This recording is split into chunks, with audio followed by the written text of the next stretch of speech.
Hello there, good morning on this Tuesday morning. Postal vote chaos. The Royal Mail is blamed for failing to deliver ballots on time. Almost 100 seats across the country face unacceptable delays.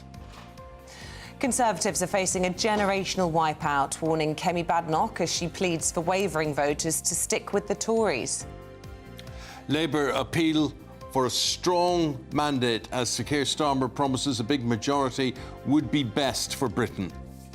A landmark ruling from the US Supreme Court, Donald Trump and other former presidents immune from criminal prosecution. And a busy week begins for the King as he heads to Scotland for his annual Holyrood Week in Edinburgh. And in the sport this morning, guess what? Emma Raducanu wins in the first round at Wimbledon as we wait to see if Andy Murray will play or not today. In the Euros, Cristiano Ronaldo cries as he misses a penalty, but Portugal go through. And the 50-year-old skateboarder who's qualified for the Olympics.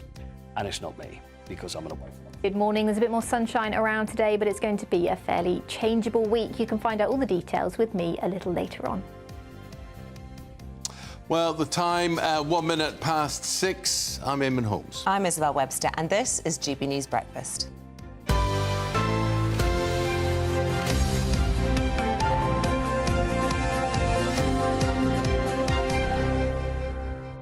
So here we are, Tuesday, Wednesday, then everyone votes on Thursday with just that time to go. Postal vote delays are causing chaos as the Royal Mail is accused of failing to deliver ballots before Thursday. So Royal Mail have been forced to draft in extra staff and scramble resources to ensure that all votes can be counted in time. It comes as political leaders begin to make their final election pitches. Rishi Sunak trying to win over reform voters. Sir Keir Starmer promising a big majority is best for Britain. Well, let's take a look back at what our political leaders have been up to over the last 24 hours. Whether you're a business that's struggled because of the damage that's been done to the economy, or whether you've served your country in uniform or in your community, then this campaign, this positive Labour campaign, is for you, and the fight for change is for you. We've had two debates head-to-head, and anyone who's watched them will have seen that Keir Starmer just simply can't answer the question. What would he do with illegal migrants that come to our country? He doesn't have a plan. Britain is broken. Britain needs reform.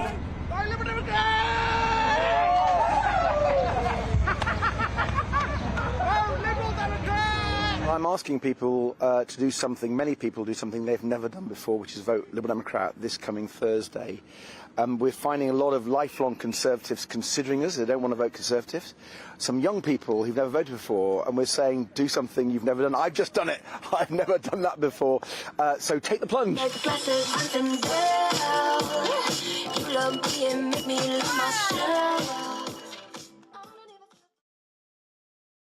Dear God, it's just me with Ed Davey. I mean, I'm afraid I'm coming over to your point of view.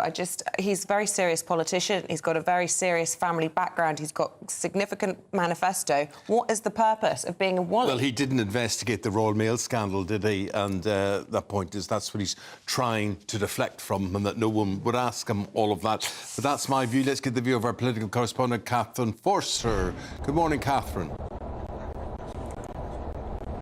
Good morning, Eamonn and Isabel, and welcome to the Conservative battle bus. The Prime Minister is about 6 feet behind me this morning. I was up at 2. I've had 3 hours sleep. I think the Prime Minister probably similar. We did 4 visits with him yesterday. Today, the schedule will be beyond brutal. Frankly, he's already notched up 1 visit. We were at a Ocado distribution centre. He was helping orders with a lot of help from quite impressive robots too. This began at 4:45 this morning. By 5:10, he was having a cup of tea and discussing shift patterns with them. So, you know, not everybody is happy with the Prime Minister or the Conservatives, as he repeatedly says, but what you cannot fault him for is his work ethic. He doesn't seem to get much sleep, and they're throwing absolutely everything these last couple of days into trying to persuade as many people as possible to come out and to vote for the Conservatives. We're hearing the same sort of messaging again and again. This is not a by-election. I will fight for you. Don't surrender. You know, the dangers of a supermajority, Labour being in power for a generation, etc., etc. They're desperately hoping to persuade cross-Conservative voters who might have stayed at home or voted for reform to stick with them, to think of the future rather than punishing them for the past, and to at least, you know, all right, the Prime Minister isn't admitting that they're going to lose, but unless there's something catastrophically wrong with the polls, that Keir Starmer will be Prime Minister on Friday. So it's really damage limitation, but the Conservatives, you know, could be left with as few as 50 seats, or they could have 150. They really, really want to be at the upper end of that, stressing how important it is to be able to form an effective opposition. Catherine, it's interesting hearing you talking about how hard Rishi Sunak's working. As I was looking at the front of the Telegraph this morning, talking about Starmer being a part-time PM, not working after 6 p.m, ruling out Friday nights as family time, and everybody outraged by that. But can I just ask you, did you say that the Prime Minister was 6 feet behind you? Are there bunk beds on this bus? I mean, I'm absolutely fascinated about sort of how it works out on the road. Give us an insight. Yeah, so he's currently 6 feet behind me. There's a little room. I don't know if my cameraman can turn around, probably not. But basically at the back of the bus, there's sort of a separate room with a doorway. On the Labour bus, there's just a curtain. So hopefully he can't hear what I'm saying about him. But anyway, he got on the bus after the first visit in Luton. He arrived in one of his vehicles. He is on with us for an hour and a bit, I think, at some point. I'm really hoping he's going to pick up at McDonald's breakfast. We've already had a breakfast at 4 o'clock this morning, but when you haven't had much sleep, you know, you need a bit of energy. So, but yes, of course, the Conservatives were delighted when Sir Keir Starmer said that he would knock off at 6 o'clock on a Friday. They're having a go at him as being a part-time Prime Minister. Rishi Sunak has said that he haven't finished at 6 p.m. ever, and saying, you know, what if there was an emergency? Well, I think we can safely say that if you're Prime Minister and there is some sort of emergency, you know, Sir Keir Starmer would, of course, work after 6 p.m. on a Friday or any other day. But this is a useful line for the Conservatives to use, and let's face it, they need anything they can get, can't they, at the moment, to try to do a little bit of damage to Labour. Thank you very much, Catherine. That was really fascinating hearing about that. And I remember when Rishi Sunak first came to office and there was lots of talk about how he really needed his sleep. He wasn't one of those politicians like Margaret Thatcher who could live off 4 hours sleep. And he wears glasses, doesn't he? And he was talking about how he really struggles with his eyesight when he was deprived of sleep. So this idea that he's off at 1 a.m. on the bus just shows how they are literally fighting for every single vote in the last couple of days of the election. I tell you what, it doesn't really set you up for a good day if you haven't had a good night's sleep. It does not. It's a tough game. Yes. Trying to be top dog, isn't it? Anyway, that's my little thoughts on all of that. Good. Political analyst Leon Emirali now this morning for his take on what's going on. Here we are with 2 days left before the big voting day. Leon, what do you think?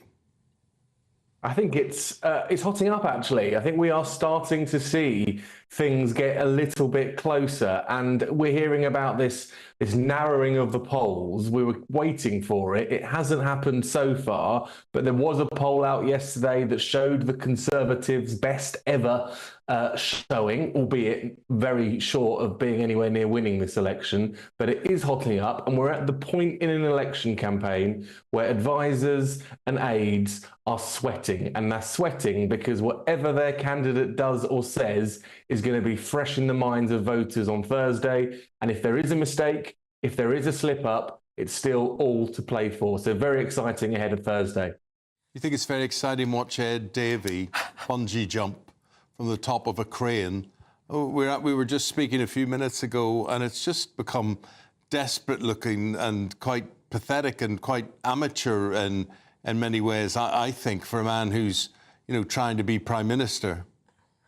I agree with you, Eamonn. I think for Ed Davey in particular, what he's trying to do is win over former Conservative voters, probably the type of voters that don't much like Boris Johnson and his politics and might be looking for something new. But the problem is For those who see Boris Johnson as a clown, what are they seeing in Ed Davey exactly? He's hardly this sort of serious statesman that we're hoping of our political leaders. I do think it is a little bit too far now. It was fine at the beginning of the election. You need to make a bit of noise. You need to generate the type of imagery that's going to get you media coverage. He's done that, and now it just seems a little bit silly. And I'm not sure serious voters are going to necessarily look at him and think, yep, this guy's for me.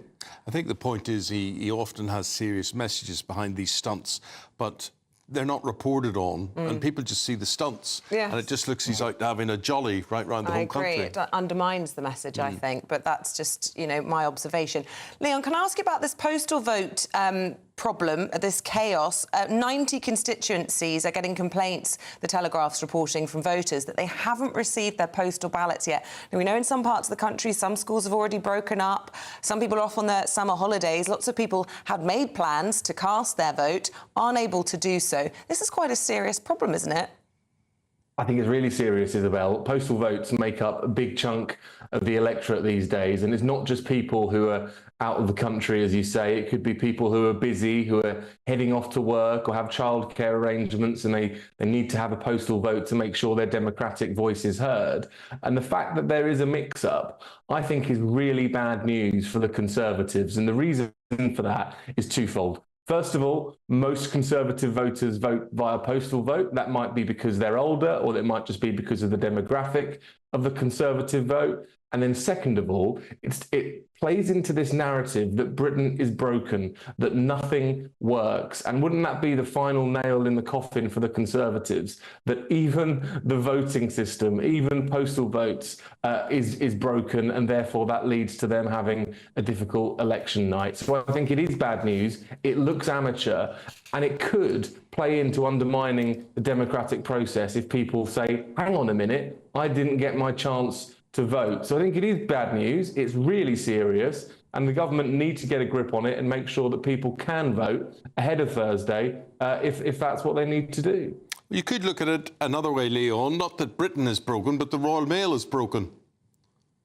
Yeah, and that absolutely is right, Eamonn. Ultimately, Royal Mail are responsible for this, but it's just the sense that public services, be they in the private sector or the public sector, just don't seem to be working for anyone right now. And, you know, we've seen these big scandals, like the likes of the Post Office scandal. The Royal Mail have been embroiled in their own scandals of late beyond this one. And I do just think it plays into this idea. Our infrastructure in this country needs a reboot, whether that is from the private sector or the public sector. And I think that that's a problem for the Conservatives and for the government. I'm sure Labour will be using that line today. Just finally, Leon, a prediction from you, how you think Thursday is going to play out, or indeed Friday morning. What do you think is going to be the results? I'm going to make you put your money where your mouth is now. I was hoping you wouldn't ask me that, Isabel, but I think it's going to be a Labour victory. I think the scale of it that we're hearing in the polls is going to be overplayed, in my view, personally. You can invite me on a Friday and laugh at me because I've got that terribly wrong. I think it's going to be a big victory for Labour. I don't think it's going to be this historic victory that we're seeing currently being pointed to in the polls. Well, we'd love to see you on Friday, wouldn't we? Thanks very much, Leon. Good to see you this morning. And that's Leon Emirali, political analyst and former special advisor to Steve Barclay. GB News will be live in Essex on election night. Michelle Dewberry, Patrick Christie's host our GB News exclusive election night coverage. If you want to be part of the audience in Essex, apply now either by scanning the QR code on screen or by visiting gbnews.com. In the USA, a landmark ruling from the Supreme Court has ruled that Donald Trump has some immunity over a few actions taken while he was president. Well, the ruling initially relates to the charges brought against Trump by the US government over his attempts to overturn the election results in 2020. Well, the court voted 6-3 in support of the decision. Dissenting judge opposed the decision by adding the president is now a king above the law. And President Joe Biden has called the ruling a dangerous precedent due to the power of presidency no longer being constrained by law. Joining us now, US political analyst. We say good morning to Eric Ham. Eric, what do you make of this? Well, it's been a stunning day in the United States. 248 years of precedence has been upended now, and now we are learning that presidents are above the law with this ruling by the Supreme Court that rules that presidents do have immunity even for official acts. And so this was a stunning day and for a decision to come down from the courts, a decision that so many of us have been eagerly awaiting and anticipating.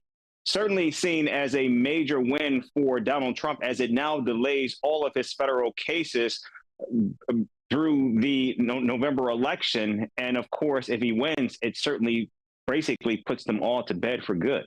And I suppose, here in the UK, we don't have a judiciary that is so politicised. Just explain to us, did the judges, 6 in favour, 3 against, vote on this along party lines? Yes, this was a ruling that came down along ideological lines. All of the 6 justices that voted in favor were all appointed by conservative presidents. And of course, the 3 that Donald Trump himself appointed also voted in favor of this ruling. The 3 that were appointed by Democratic or progressive or liberal-leaning presidents all were in dissent of this ruling. But when you look at many of those who have provided analysis on the decision, both conservative and liberal analysis has said that this was a very troubling decision that comes down. Now, politically, this is certainly good news for Donald Trump because it allows him now to focus primarily on his reelection efforts, but at the same time, given the decision by the courts, it could be seen as a potential boost for Joe Biden, even after such a disastrous debate performance. Now that there is so much power in the office of the presidency, powers that no president has had prior to this decision by a top court of the country. One of the 3 judges that opposed this, that dissented, said that she feared for our democracy. Is there nothing within the US Constitution that we look at, again, something that we don't have written down in this country, that protects against this level of power for the president? And I'm trying to talk about this in a non-partisan way. I don't want to talk about Trump and Biden. I'm just talking about the role of president. Is that not, protected in the US Constitution? Well, in the United States, the United States has always built itself as a nation of laws, and the ruling has always stood that no man is above the law. And in fact, we have heard from a number of judges who have said that, in fact, ruling against Donald Trump that no president is a king. And this ruling essentially asserts that not Donald Trump, but the president, in fact, is a king. And now this gives unfettered power to the office of the presidency. And so right now, that age-old question, I can shoot someone on Fifth Avenue and not be held accountable. Joe Biden can literally shoot someone on Fifth Avenue and not be held accountable if he can actually say that he was doing it as an official act. And so what we're seeing here is this is a very stark day, and I think it's going to take weeks, months before the nation and, of course, Washington actually figures out just how this ruling is going to apply to the office of the presidency. Very interesting. Eric Ham, thank you very much indeed for your take on things. We'll leave it there. I think it's interesting the way that they're all referring to the king on this, because not even the king in this country has unfettered power and is above the law. I mean, maybe Kim Jong-un in North Korea is a king that they're describing, but it sounds like the president is in a position above the King of England. Well, it's only for official acts. It's only for acts on behalf of the state. I mean, so... But, I mean, you can still commit crimes in an official capacity. Well, but the state would have had to sanction them, so... It's all in the country's interest, isn't it? I don't think it's as bad as everybody's making out, but it certainly suits Trump at the moment and will give his election campaign a big boost. Here's some other stories that are coming into the newsroom. The Israeli military has ordered Palestinians to flee the Gazan city of Khan Yunis after reports roughly 20 rockets launched towards Israel from the region. The attack on Israel is thought to be the most direct action from Gaza in months. The southeast of the Caribbean has been hit by a hurricane. Officials are warning it's the earliest time of the year ever a storm of such strength has formed. The National Hurricane Center in Florida says this one, which is called Beryl, is now a potentially catastrophic Category 5 that could bring a threat to life in the coming days. And 3 military horses have broken free from the Household Cavalry Mounted Regiment as they took part in routine exercises yesterday after being spooked by a bus. It's the second incident in 3 months involving Army horses breaking loose in the capital.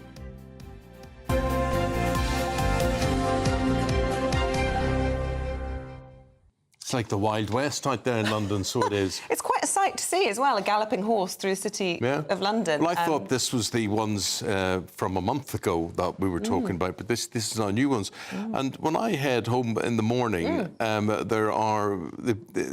These horses are all brought out on exercise and training, and I see them most days. It is incredible to see.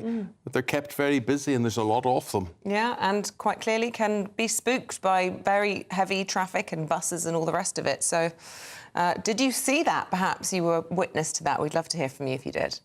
Annie Shuttleworth, what's the weather?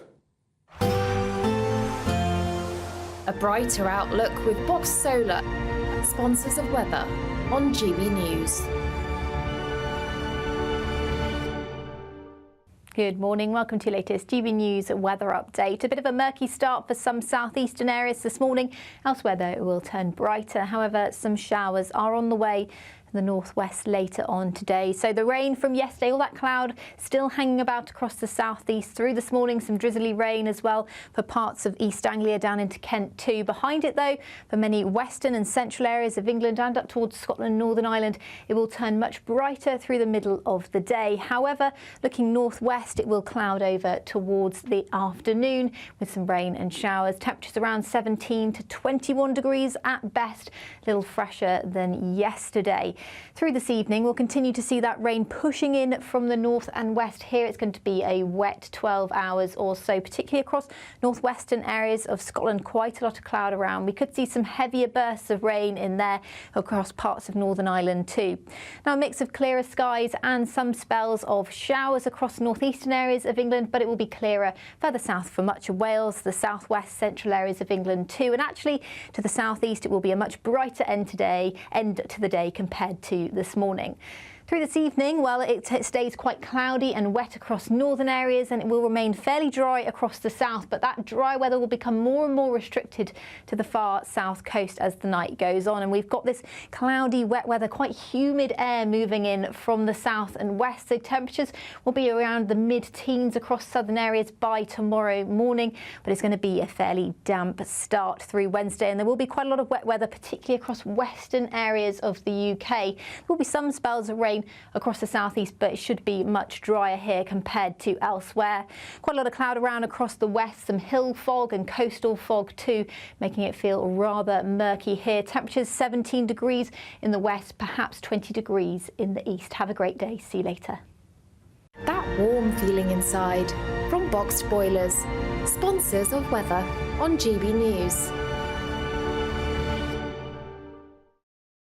Now, we have come to that time in the programme where we will advertise the Great British Giveaway to you. And it's a big one, £30,000 in tax-free cash. It is our biggest prize to date. Here's how it could be yours. It's our summer treat to you. Your chance to win an incredible £30,000 in tax-free cash. Our biggest cash prize of the year so far. With an extra £30,000 in your bank account this year, you could take the ultimate financial holiday and send some of those day-to-day financial stresses packing. £30,000 could get you those nagging home improvements done, buy that brand new car, or just enable you to kick back and relax for the rest of the year. For a chance to win £30,000 in tax-free cash, text cash to 63232. Text costs £2 plus one standard network rate message. You can enter online at gbnews.com/win. Entries cost £2. Or post your name and number to GB07 PO Box 8690 Derby DE1 9TT. UK only. Entrants must be 18 or over. Lines close at 5 p.m. on the 30th of August. Please check the closing time if listening or watching on demand. Good luck. Well, after the break, we're talking about a crude, rude gesture by Jude Bellingham. I didn't see it on the night, but UEFA did. and he could be banned from the next England knockout match on Saturday. Paul Coit with that after this.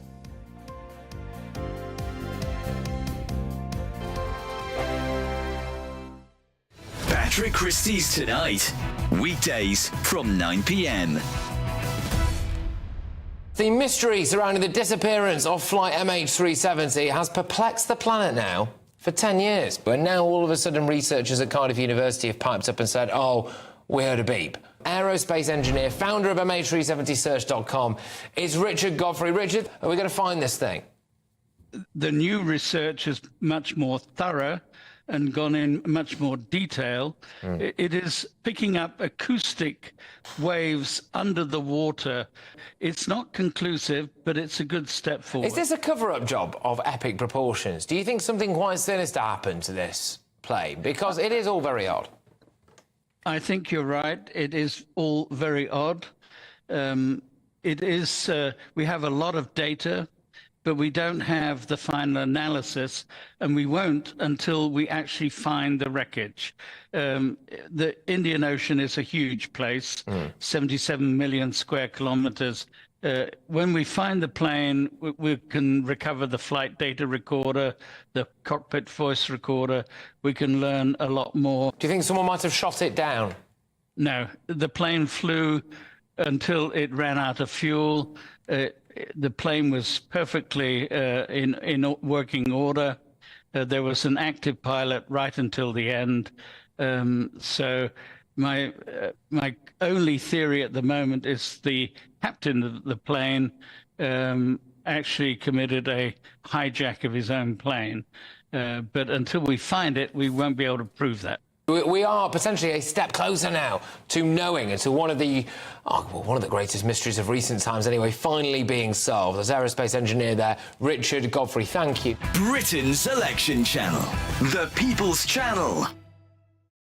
On election night, we are throwing a party. The GB News Election Night Watch Party will be live from Essex and you are all invited. On air from 10 o'clock, we'll have familiar faces from across the channel, entertainment and lots more stuff as we keep our eye on all the results as they come flying in. If you want to join our live Election Night Watch Party audience, scan the QR code on screen or go to gbnews.com/election party. I'm Patrick Christie's. Every weeknight from 9, I bring you 2 hours of unmissable, explosive debate and headline-grabbing interviews. What impact has that had? We got death threats and the bomb threat and so on. As time passes, she could have said stump. You made my argument for me. My guest and I tackle the issues that really matter with a sharp take on every story. Went everywhere. Something practical could be done. Or I can become something different. Patrick Christie's Tonight from 9 p.m. only on GB News, Britain's news channel.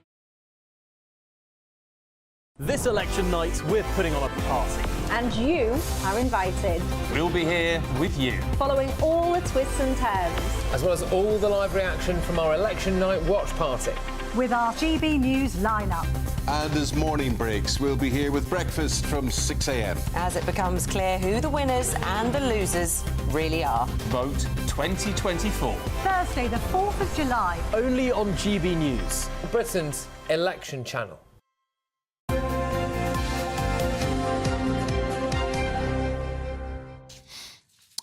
Paul Coit's here with the sport, and we've got Jude Bellingham, saviour for England on Sunday night. But today's been portrayed as a bit of a villain, Paul. Are you referring to his gesticulations? His gesticulations around his groin area, which he's obviously... Could we just see this, please? Yeah. Yeah, there it is, front page of the Sun today. Crude, they're saying, rude. what a load of bells, his name being Bellingham there, but he's quite obviously referring to his genitalia here. So, so there's going to be an investigation into this. There will, but I mean, it's ridiculous. So he's going to be investigated by UEFA for the potential violation of basic rules of decent conduct. So this is right after he scored the goal. So this is the one with 90 seconds to go, scoring there to actually, against Slovakia, to make it level. So it's an incredibly important goal. As he walks away, now I'm trying to work out the reason he's done this. And from what I've seen, it looks like he's saying, I'm someone with big kahunas. Yes. Is that a good way of saying it? Yeah. You know, saying, you know, I've got the bells to actually, I've got the guts. So that's what it is. But they think it's an insult in some... Well, yeah, there's been talk that it's aimed at the Slovakian bench, but I can't really see what the big insult... I've never seen an insult that looks like that. Neither. Maybe I've been living under a rock, but... I don't think so. So he said, look, it's nothing to do with the Slovakian bench. I have nothing but respect for them, blah, blah, blah. So I can't see that it's that. Then he said it's well, this is always a dangerous game to play, is when you go, it's an in-joke between me and my friends. It's like when you're with anybody and everybody laughs and you're looking around going, what are you laughing at? Oh, nothing, it's just a joke, is it me? So it's one of those things. So either you come clean, but surely that's all it is. It just looks like, you know, I've got big kahunas, I've done that. What do you think? I think if he gets taken out of the match at the weekend and he is our star performer and, you know, as we were talking yesterday, saved by the bell, personally, I think that's a stitch-up. Yeah, I don't think it's going to happen. Eamonn, it won't happen, will it? They won't ban him. You seem unsure.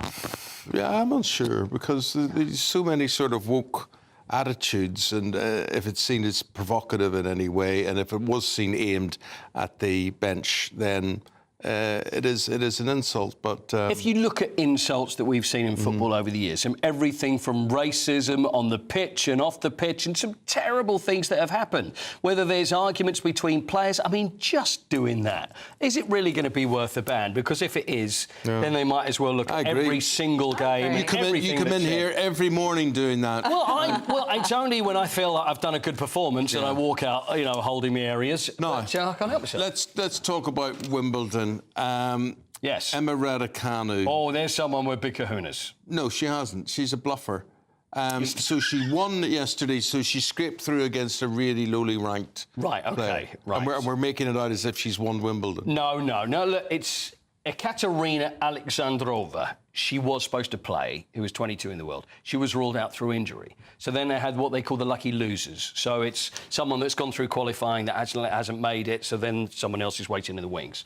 That was Renata Zarazua, who's from Mexico. So Emma Raducanu, 1-7-6-6-3. It wasn't the easiest game. She actually said that she won ugly because she did make 30 unforced errors, which is not great, which is playing into your hands, Eamonn, I've got to tell you. She wasn't that great. She kind of likened what had happened to the England team because they were asking about that, because she was in an England top the day before, saying, I got through, but I won ugly. But we'll see. A win is a win is a win is a win. A win is a win is a win is a win. She beat an ugly player, as in this girl wasn't very good, who she beat. Yes. And just beat. Managed to get through. But we'll see. You know what? I know where you stand on this. I'm just going to wait and see how we go, because we're talking about Andy Murray as well. She'll be out the next round. We'll see. Andy Murray, we're still waiting on. Now, I said this time yesterday we're going to see whether Andy Murray, because he's going to make a decision last night whether he's going to play in the singles. But the problem is that it's then carried over now until today. So he's supposed to play at 6:30 tonight.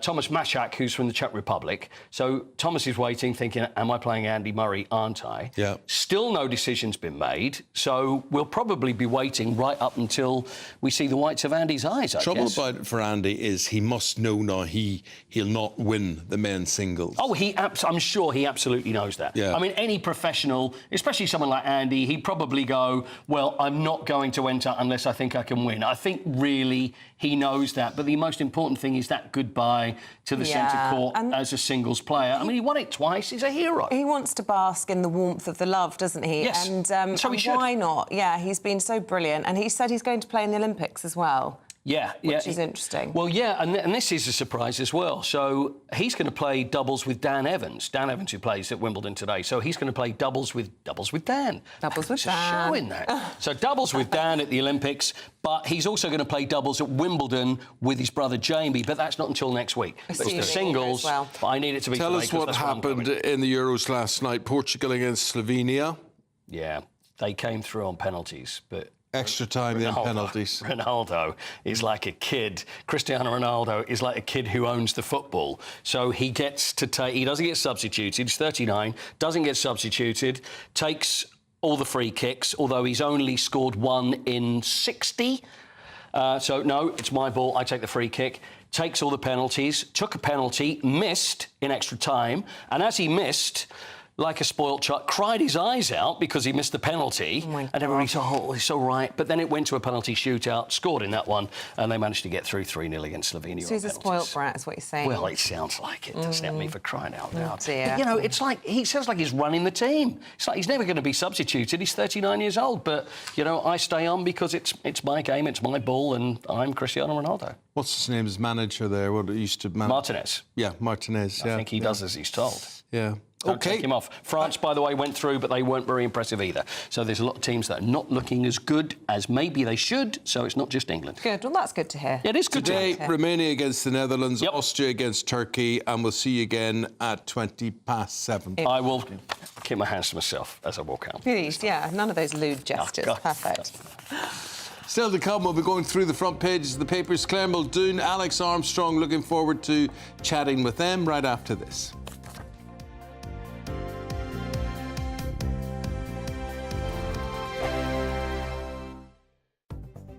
The latest GB News travel. Good morning, I'm Andy Hilbert with the latest across the UK for a Tuesday morning. In Bristol, the M4 eastbound, we've got the exit slip road to the M5 south, partially blocked due to emergency barrier repairs. That's going to affect you at junction 20 for the M5 and the Almsbury interchange.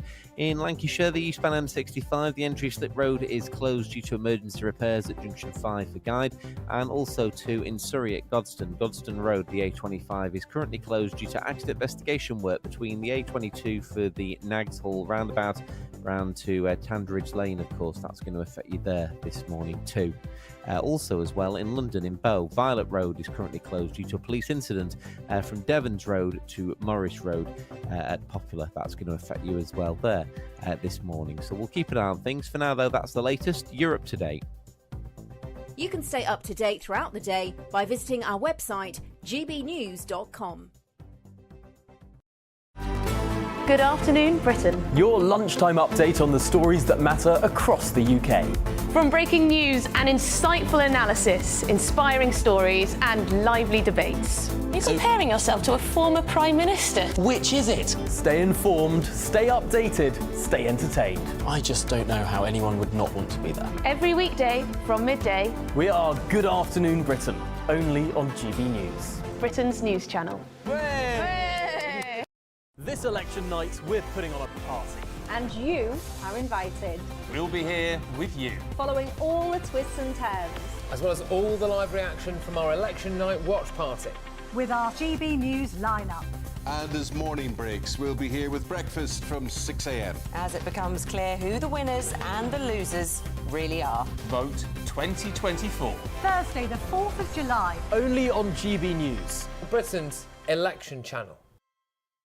Hi there, I'm Michelle Dewberry and I'm going to take a second to tell you all about my show, Dubes & Co. We start off with the issues of the day. We then bring in both sides of the argument. We get rid of the disrespect. And then you throw me into the mix. And trust me, I'll tell it exactly how it is. And then, of course, the magic ingredient, you at home. We mix it all together and what have we got, in my opinion, the best debate show in town. Monday to Friday, 6 till 7 on GB News, Britain's news channel. Congratulations to the GB News winners at this year's Trick Awards. And the winner of Interview of the Year is... Alistair Stewart reveals his heartbreaking diagnosis to Camilla Tominey. And the winner is GB News Breakfast.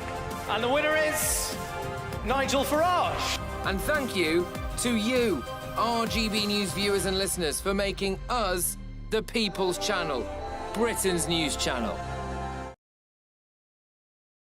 On election night, we are throwing a party. The GB News Election Night Watch Party will be live from Essex and you are all invited. On air from 10 o'clock, we'll have familiar faces from across the channel, entertainment and lots more stuff as we keep our eye on all the results as they come flying in.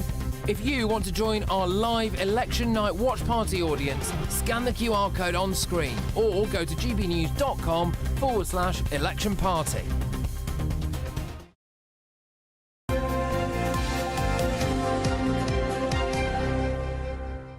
We've got Alex Armstrong, we've got Claire Muldoon, and they have got the newspapers for you today.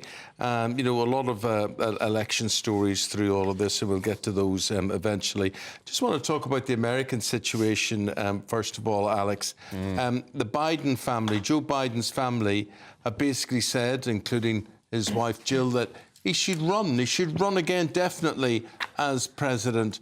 And that really astounds me, because I would have thought if there was pressure to say, stand down in a dignified way, or let's find a way out of this, they would do it, because that man does not look right. No, I mean, a lot of us have either watched the debate or seen the clips of it, and I think it was quite disturbing. I watched it live, and I think to see it live actually really shows you how serious the situation is. He's the president of the most powerful country in the world, and he's clearly not entirely there. Now, Jill Biden and Biden's family have supposedly come out and said that they want him to continue to fight, and we will continue to fight. Whether that's the will of actually most Democrats, I don't think it is.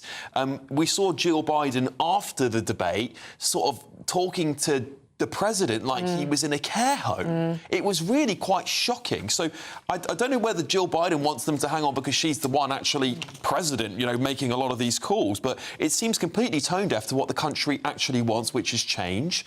And I do think, and I'll put my money down now, he will not be the Democrat nominee come November this year. Really? Yes, 100%. So who do you think could be shipped in? Gavin Newsom from LA? He's saying he's telegenic, he's, you know, popular with the party. Yep, there's a lot of discussion around him. I am putting my money on Michelle Obama coming in. Michelle Obama polls extremely well. You clearly never read any of her books. Well, look, she's literally ruled it out 1,000 times. I mean, she hates politics. Well, she's got no interest in it. She's never even been a politician. Listen, I think that would be a very honourable thing to say if I believed anyone who's ever been in politics has said they don't want the top job. I don't believe that for a second. And I think if you look at any poll, she trounces Trump.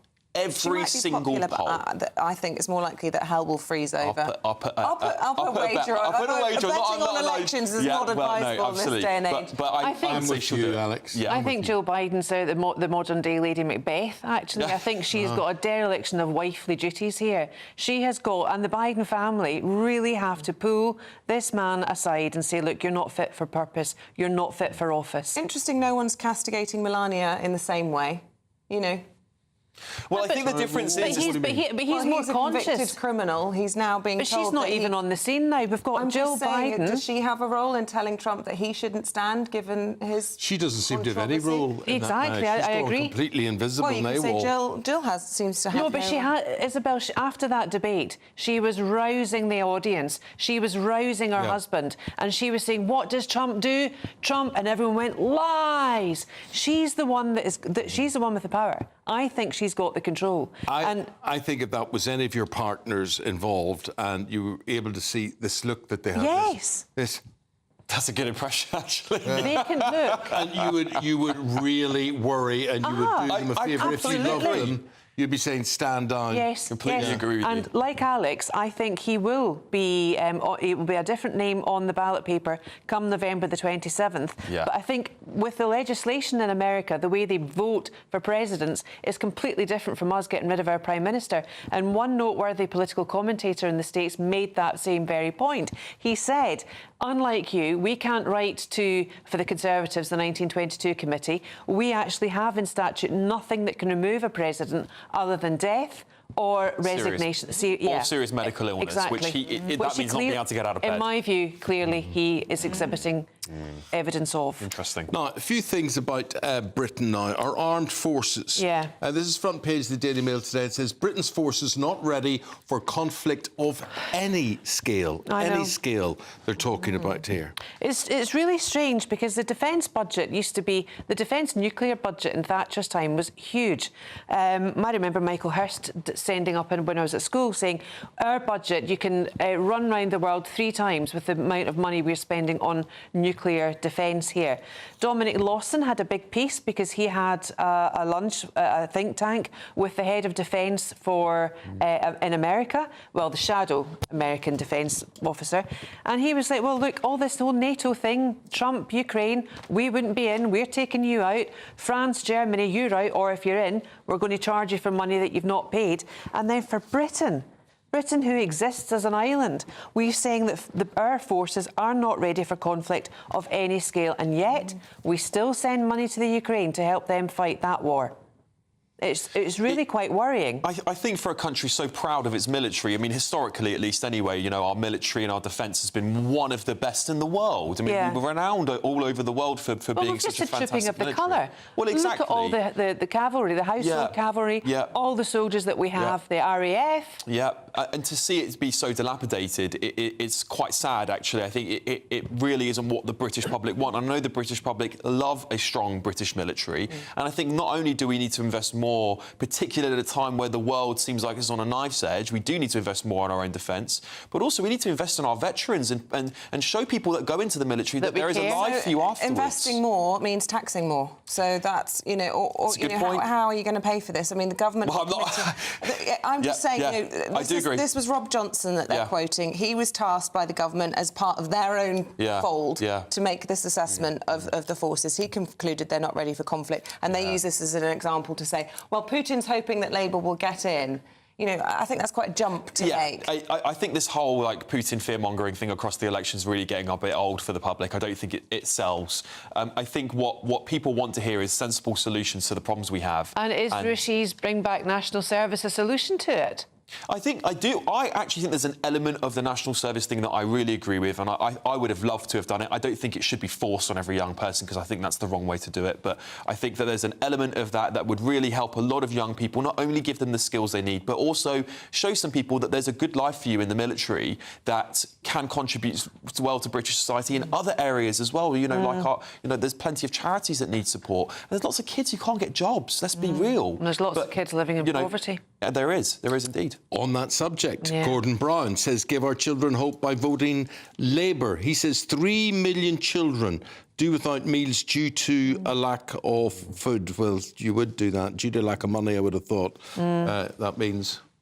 But any child that's suffering, any child that is without education, any child that's without basic shelter, water, food in this country today is an absolute...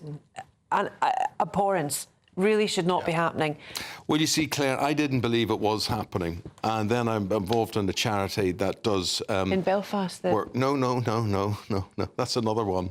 That's a food shelter. Yeah. But I've been around these food shelters, and you think, well, who can't afford to give a kid a bowl of cornflakes in the morning, whatever it is?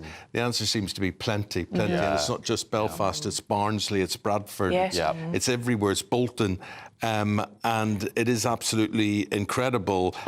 People who just don't seem to be able to provide this. I think it goes back to education, though, and I think it goes back to the housing crisis. And if people don't have properly built homes with good functioning kitchens, they can't cook, they can't prepare. And if you don't have decent shops within these housing estates that can offer the vegetables, the fruit, everything that people need in order to survive, it's just the cost of living is just so high at the moment as well, even the basics Alex, are so expensive. It goes further than that. I agree, it does. The cost of living crisis is hitting everybody.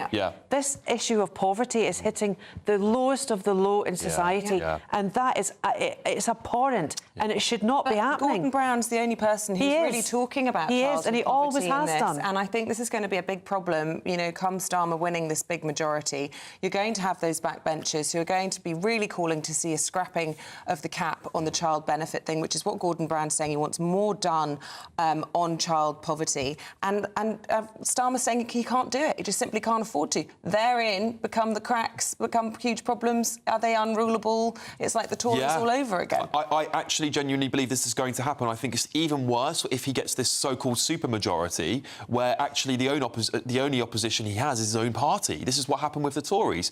And so they're going to be fighting on these big issues. And we know the Labour Party's more to the left, they're more socialist, they care more about these issues, shall we say, in one way or another, and they care more about taxing them as a solution to this. And talking about big issues, Alex, The Guardian, front page of The Guardian today, they're talking about Labour would take the global lead on climate. Now, this is Ed Miliband talking about this, former Labour Party leader.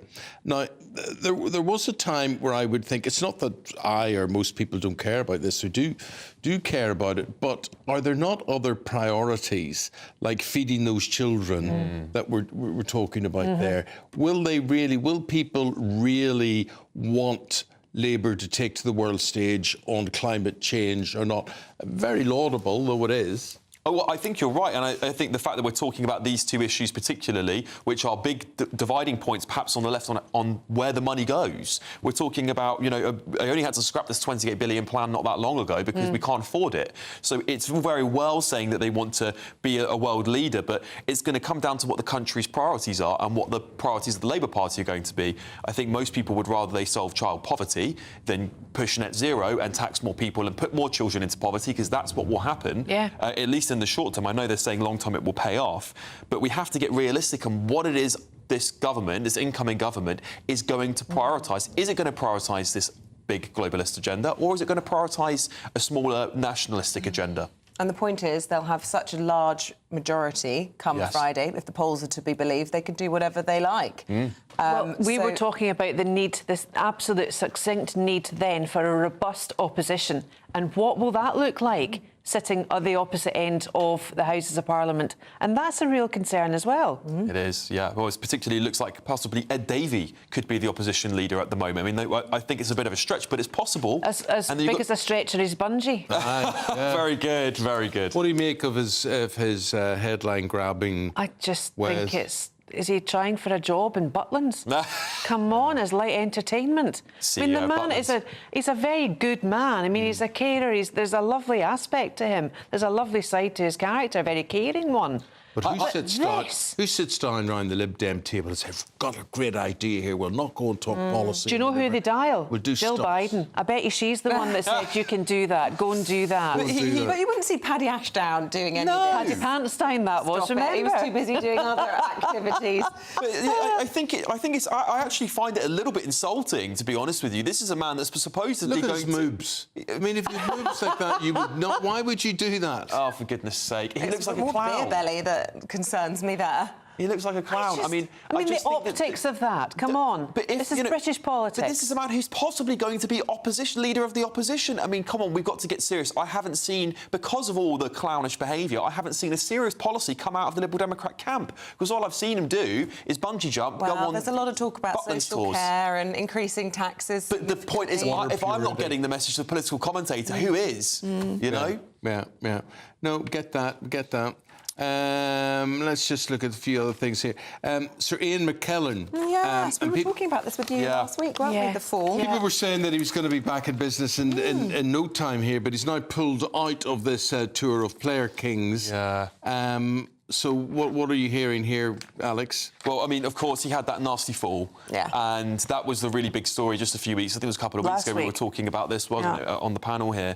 And, of course, being an 85-year-old man, it's quite a serious thing. Oh, sorry, that's David Attenborough. He's not 90 yet. Sorry. He's 85, which is really laudable because he looks so agile. I mean, I was watching videos of him the other day. He's really agile and active. He's just an amazing incredible actor. Speaker. But, of course, he's now decided to pull out of the whole thing for going forward. I think perhaps that fall has got the better of him. I mean, they were so quick to say he'll be fine, he'll be back. I thought it was a bit optimistic. Yeah, I'm just checking. Playing full staff, which tickled you, Claire. It did, because he did fall onto staff. But he's actually got a film coming out, and this is what I'm trying to look up now. So he's not stopping acting. He will not give up or hand in the mask, I don't think, anytime soon. And I don't want him to, because I think he's a vociferous force of nature, and I think he's a wonderful, wonderful actor.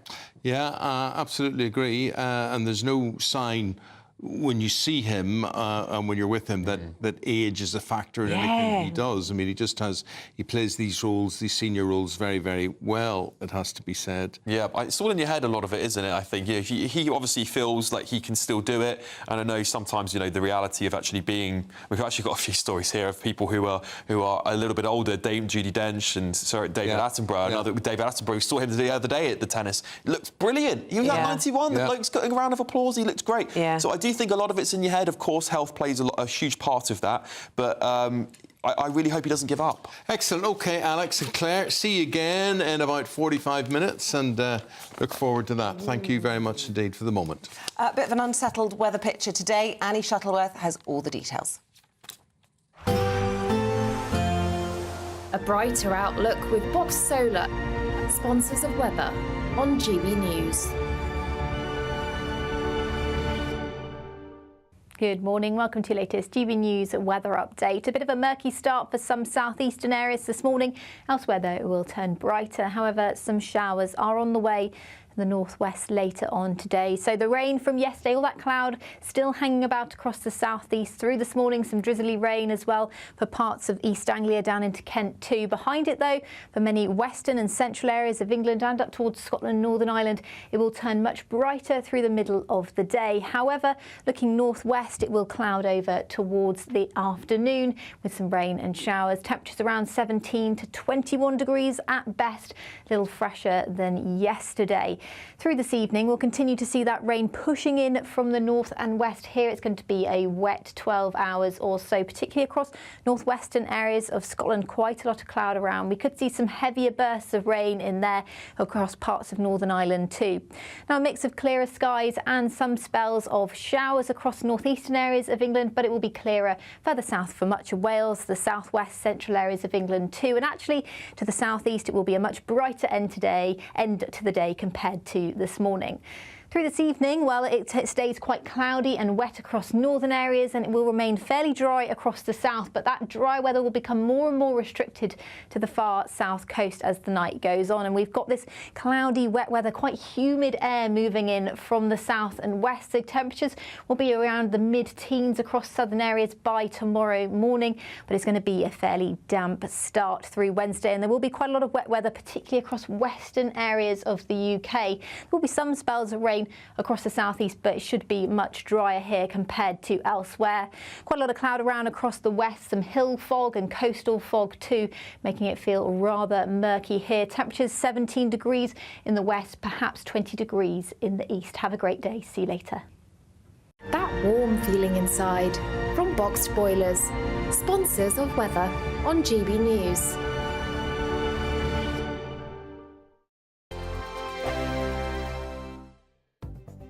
The latest GB News travel.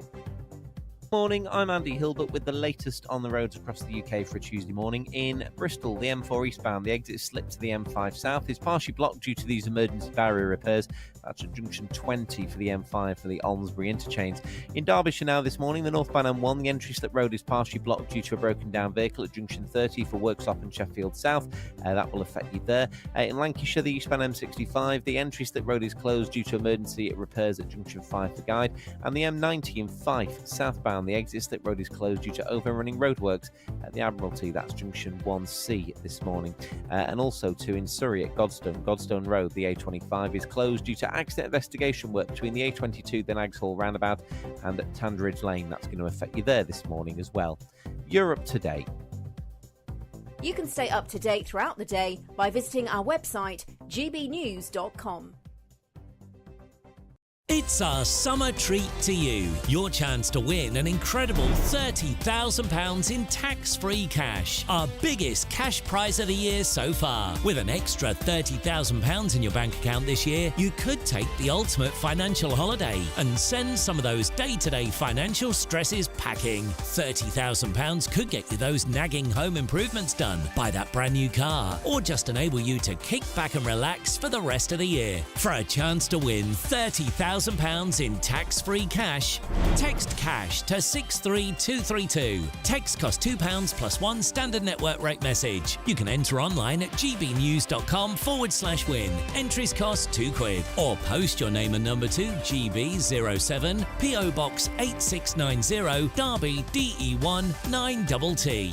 UK only. Entrants must be 18 or over. Lines close at 5 p.m. on the 30th of August. Please check the closing time if listening or watching on demand. Good luck. In the GB newsroom, we bring you the news as it happens. With our team of dedicated journalists across the UK, GB News brings you accurate reporting of the day's topical agenda. When the news breaks, wherever and whenever it's happening, we'll be there. This is GB News, the People's Channel, Britain's news channel. If you want your news to be straight talking... This is a nightmare for the Conservatives again. Down to earth. It's not just Nottingham where this is happening, is it? And most importantly, honest. Hard-working, middle-class taxpayers, they'll get their book thrown at them. Then catch me, Martin Daubney, Monday to Friday, 3 till 6 p.m. on GB News, Britain's news channel. Join me, Nana Akwe, for an informative, interactive news programme with a difference. It's fun. It's true. You're not wrong. No one will be cancelled. Lovely. Join me from 3 p.m. every weekend, only on GB News, Britain's news channel.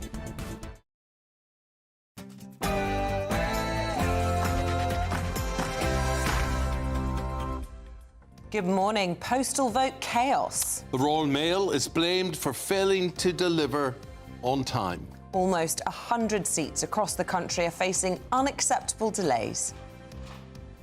The Conservatives are facing a generational wipeout, warns Kemi Badenoch, as she pleads for wavering voters to stick with the Tories. Labour's appealing for a strong mandate as Sir Keir Starmer promises a big majority will be best for Britain. A landmark ruling in America, the Supreme Court there. Donald Trump and other former presidents are now immune from criminal prosecution.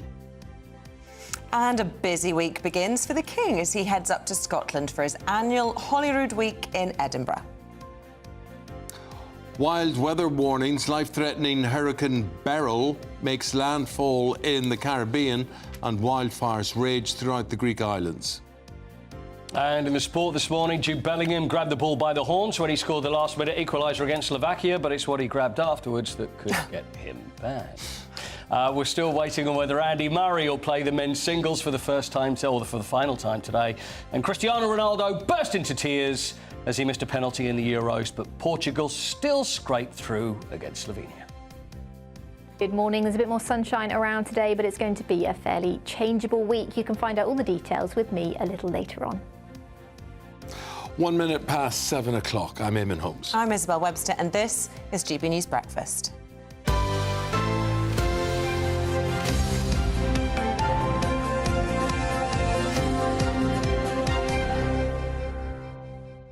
Some wild weather out there, isn't there? Have you ever been to Barbados? No. I've not been to Barbados, but this Hurricane Beryl has just made landfall there. I'm going to Barbados. Apparently, Up to the palm trees. Have you been? I'm going to. I have. I've been many times. Well, have you? I've actually been this time of year as well. Have you? And did you have a hurricane? No, there was no hurricanes. Apparently, it's quite early for hurricane season, but it's just made landfall on the island and wreaking havoc. Looks like night time there, but we're told it's a serious hurricane.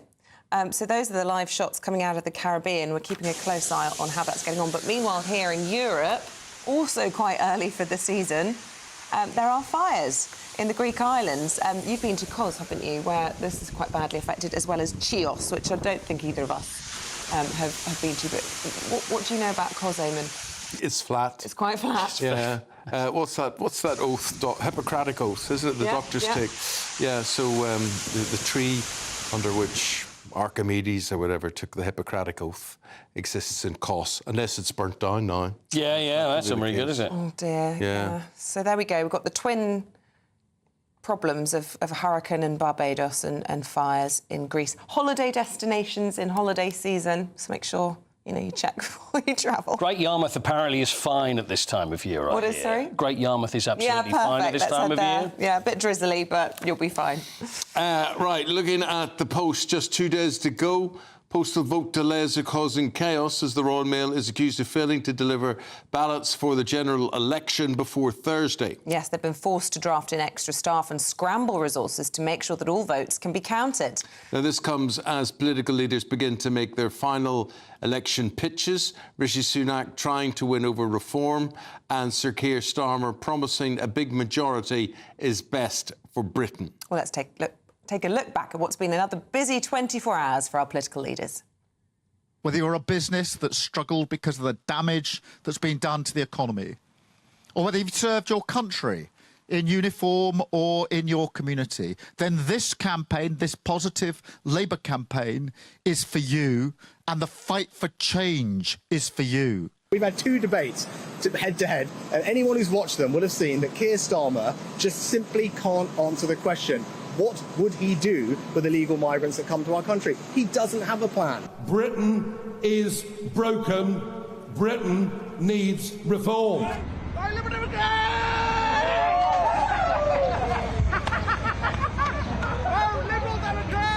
I'm asking people to do something, many people do something they've never done before, which is vote Liberal Democrat this coming Thursday.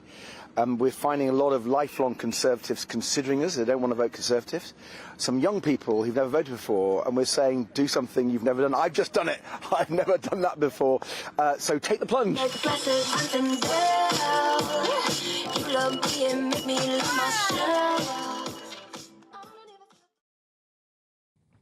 There he goes. Tuts all the way through it every time. It's driving you crazy. I have to say, I understand what you're saying. Former Labour MP Eamonn Simon joins us in the studio now. Very good to see you. We were just talking about Ed Davey here and his way of getting his message across. I just think it's farcical. I think it's laughable. I think the joke's on him. Yeah, 100%. Like, what is he thinking of? What are the people that work for him thinking of? And not just a one-off. I mean, he's done a whole series of ridiculous stunts. Day after day after day. It's how stupid he can look. Well, it's just look at me, isn't it? It's an election that the Libs are they're just not in it. I mean, it's not about the Liberals. It's not even about Labour, really. It's an election. It's all about the Tories. You know, he's a smart man. He's a smart politician. He's obviously trying to avoid any remembering of what he did during the Royal Mail scandal, or didn't do then. But the advisor that would sit and tell you, here's what we're going to do. You're going to put on a tight orange T-shirt with your moobs jumping up and down and your beer belly and whatever, and everybody's going to love you for it. No, they're not. Yeah, I mean, you can see they've had a meeting where they've said, oh, you know, we'll go round to all the seats that we're really targeting, and if the leader of the party does something stupid, it'll get in all the local press and the local papers, and some publicity's better than no publicity's. I mean, we are talking about it, to be fair, except not in a good way. Not in a good way, not in a good way. We'll talk about some other things, Sion, very, very shortly. We're going to Catherine Forster, who is on the Conservative battle bus today. Still going. Still dark where you are. Hello, Eamonn and Isabel. No, it's actually that these windows have got some sort of... Tint. It's almost like a mesh coating, so it is broad daylight outside, but it doesn't look like it. So, yes, welcome again to the Conservative battle bus. I've spent quite a lot of time on this bus over the last 6 weeks. It's got 3 ovens, 2 proper full-size ovens and a microwave. I know Angela Rayner is... fridge. Really something else. At the back of the bus, there's actually a separate room, and just about 6 behind us is the Prime Minister. Now, I was up at 2. He was up, I think, about the same time. At 4:45, we were at a Ocado picking warehouse in Pack Amazon, not... Well, look, that's the situation with Catherine there. The signal, whether they're on trains or buses or whatever, is usually very, very difficult. But let's meanwhile talk to Sion here, Eamonn Simon, who's a former Labour MP. Do you not wish you were running again this time? No, I don't wish I was running again. Since I stepped down in 2010, and never for a minute have I thought I wish I was back in the House of Commons. I've done other political things since, and you can't help but see everything that's going on and wish to be a bit more involved in the whole big exciting project. But no, I never. It's a nailed-on win, though. I mean, it would seem so, but it's also a really weird situation. Like, we've never had a situation like this where it seemed so obvious to so many people for so long that Labour's bound to win comfortably. I mean, the polls haven't narrowed at all. That's never happened before. And there's still this huge pile of don't knows. So actually, you know, we've really... And all these big polls have been these MRP polls that are new things that are really unreliable, and they're very different from each other. So we don't really know what's going to happen, other than it would be pretty surprising if Labour didn't win. It was unfortunate that the line was going down with Catherine, because what she was showing us was, I think, really a Prime Minister who's throwing everything in the kitchen sink at this. He's somebody who's talked about how he needs 8 hours sleep a night. He's not getting that. He was up at 2, she was telling us. He's on that bus next to all the journalists who are babbling down the line to us in studios. I mean, he is really going for it. And yet you look at the front of the Telegraph this morning and Starmer is being accused of being a potential part-time Prime Minister, clocking off at 6 o'clock, guaranteed nights with his children. Is that the kind of Prime Minister that we can expect to see in Starmer? I mean, I know he's big on his workers' rights as well, and perhaps reducing the working week and making sure people don't have emails and things in the evening. Bit of a stark contrast there, do you think? No, I think that's a bit of knockabout. I mean, it's probably the first time Rishi Sunak's ever been on a bus.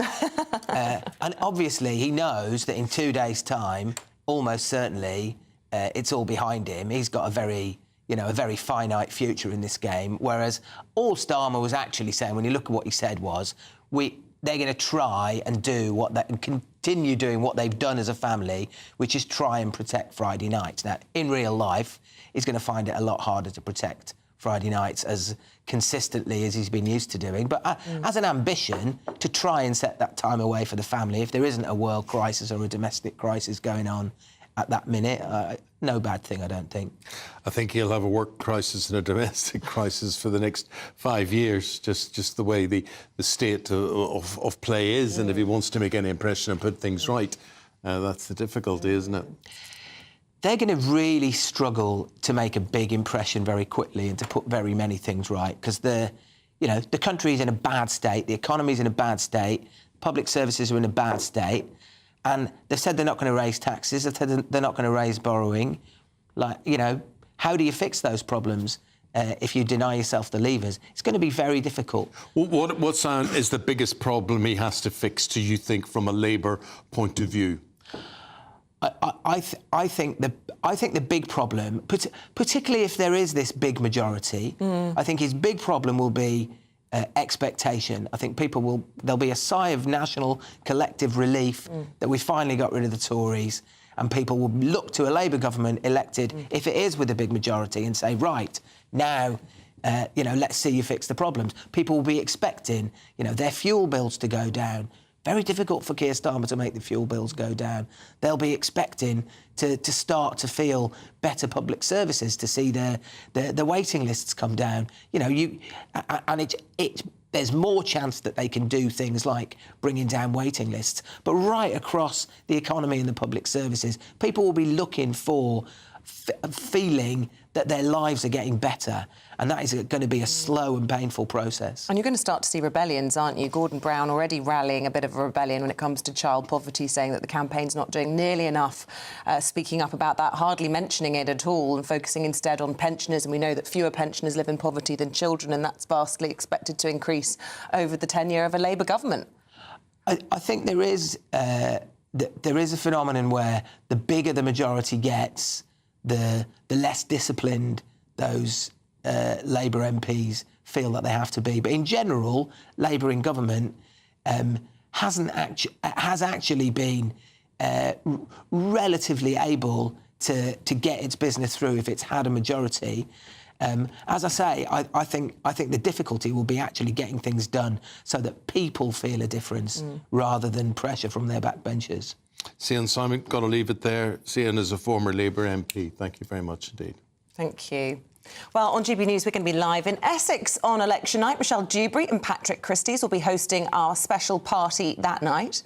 So if you want to be part of all of that, a live audience in Essex, apply now, either by scanning the QR code on screen, or you can visit the GB News website, gbnews.com/. I think it should say /election party. That's what it said on the screen, but it didn't on the autocue. I don't know why. It's 7:12 this morning. Let's take a look at some of the other stories coming into the newsroom. Joe Biden has criticised yesterday's historic American Supreme Court ruling, which decided former presidents are protected from criminal prosecution for official acts. The ruling is a victory for Donald Trump, who stands accused of illegally trying to overturn his 2020 election loss. Earlier, we spoke to US political analyst Eric Ham. This was a ruling that came down along ideological lines. All of the 6 justices that voted in favor were all appointed by conservative presidents. And of course, the 3 that Donald Trump himself appointed also voted in favor of this ruling. The 3 that were appointed by Democratic or progressive or liberal-leaning presidents all were in dissent of this ruling. As we were discussing earlier, Hurricane Beryl has hit the Caribbean, making landfall in Grenada, sparking warnings to life-threatening winds and dangerous storms. Officials have warned it's the earliest time of the year a storm of such strength has ever formed in the region. Wild weather also in Greece, with holidaymakers warned of apocalyptic scenes, fires raging across the country. A prolonged drought has created tinderbox-like conditions as strong winds help fan the flames. The Greek Prime Minister has warned more wildfires are likely to come over the summer. And 3 military horses broke free from the Household Cavalry Mounted Regiment yesterday after being spooked by a bus. It is actually the second incident in 3 months involving army animals breaking loose in the capital.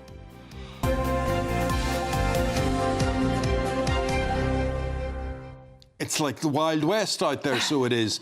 Horses running free down around the streets of London. There's a reason people talk about horsepower, you know, when you're talking about an engine. These things are strong, magnificent beasts, and we've stood at, you know, the side of a racetrack at Cheltenham or wherever it is, and seeing them thunder past, the ground shakes. To see 3 horses thundering down a busy London street, quite a sight to behold, but also, to put it to you, quite dangerous. I know, but we're used to them being well behaved in the hands of professionals, but you've got one trooper maybe looking after 6 horses or so, and then that's difficult to control for all of them. So beware going to London. Yeehaw! Time for your weather. Here's Annie Shuttleworth. A brighter outlook with Box Solar, sponsors of weather on GB News. Good morning. Welcome to your latest GB News weather update. A bit of a murky start for some southeastern areas this morning.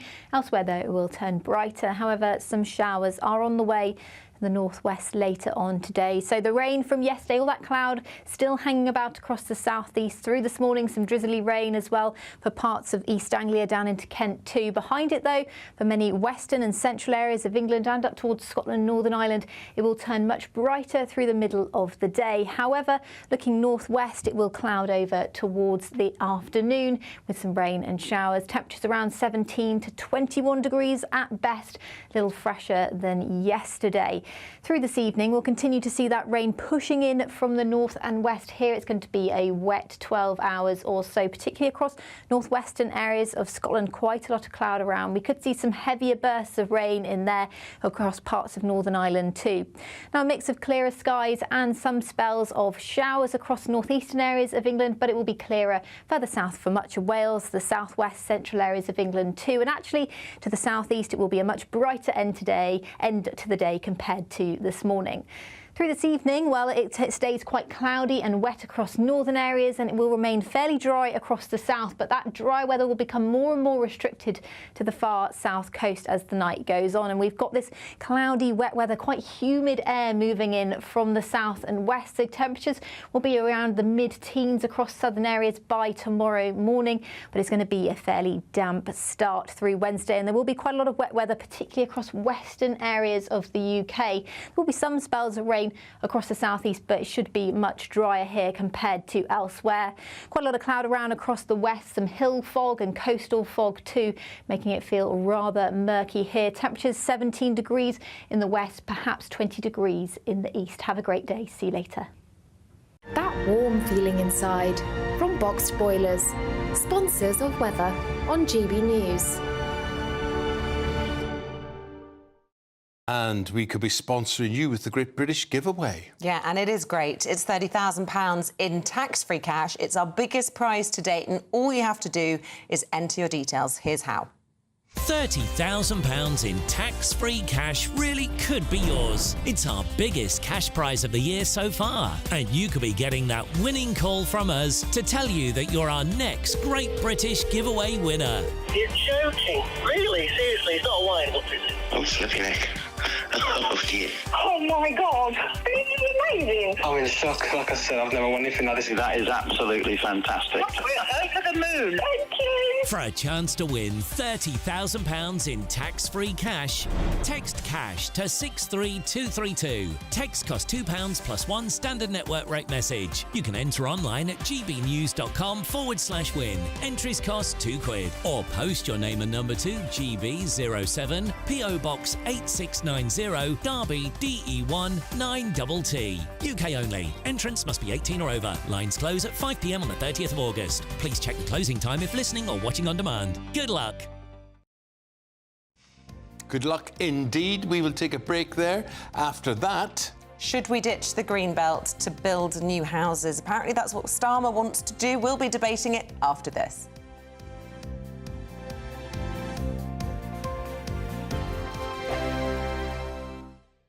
Hi there, I'm Michelle Dewberry and I'm going to take a second to tell you all about my show, Dubes & Co. We start off with the issues of the day. We then bring in both sides of the argument. We get rid of the disrespect. And then you throw me into the mix. And trust me, I'll tell it exactly how it is. And then, of course, the magic ingredient, you at home. We mix it all together and what have we got, in my opinion, the best debate show in town. Monday to Friday, 6 till 7 on GB News, Britain's news channel.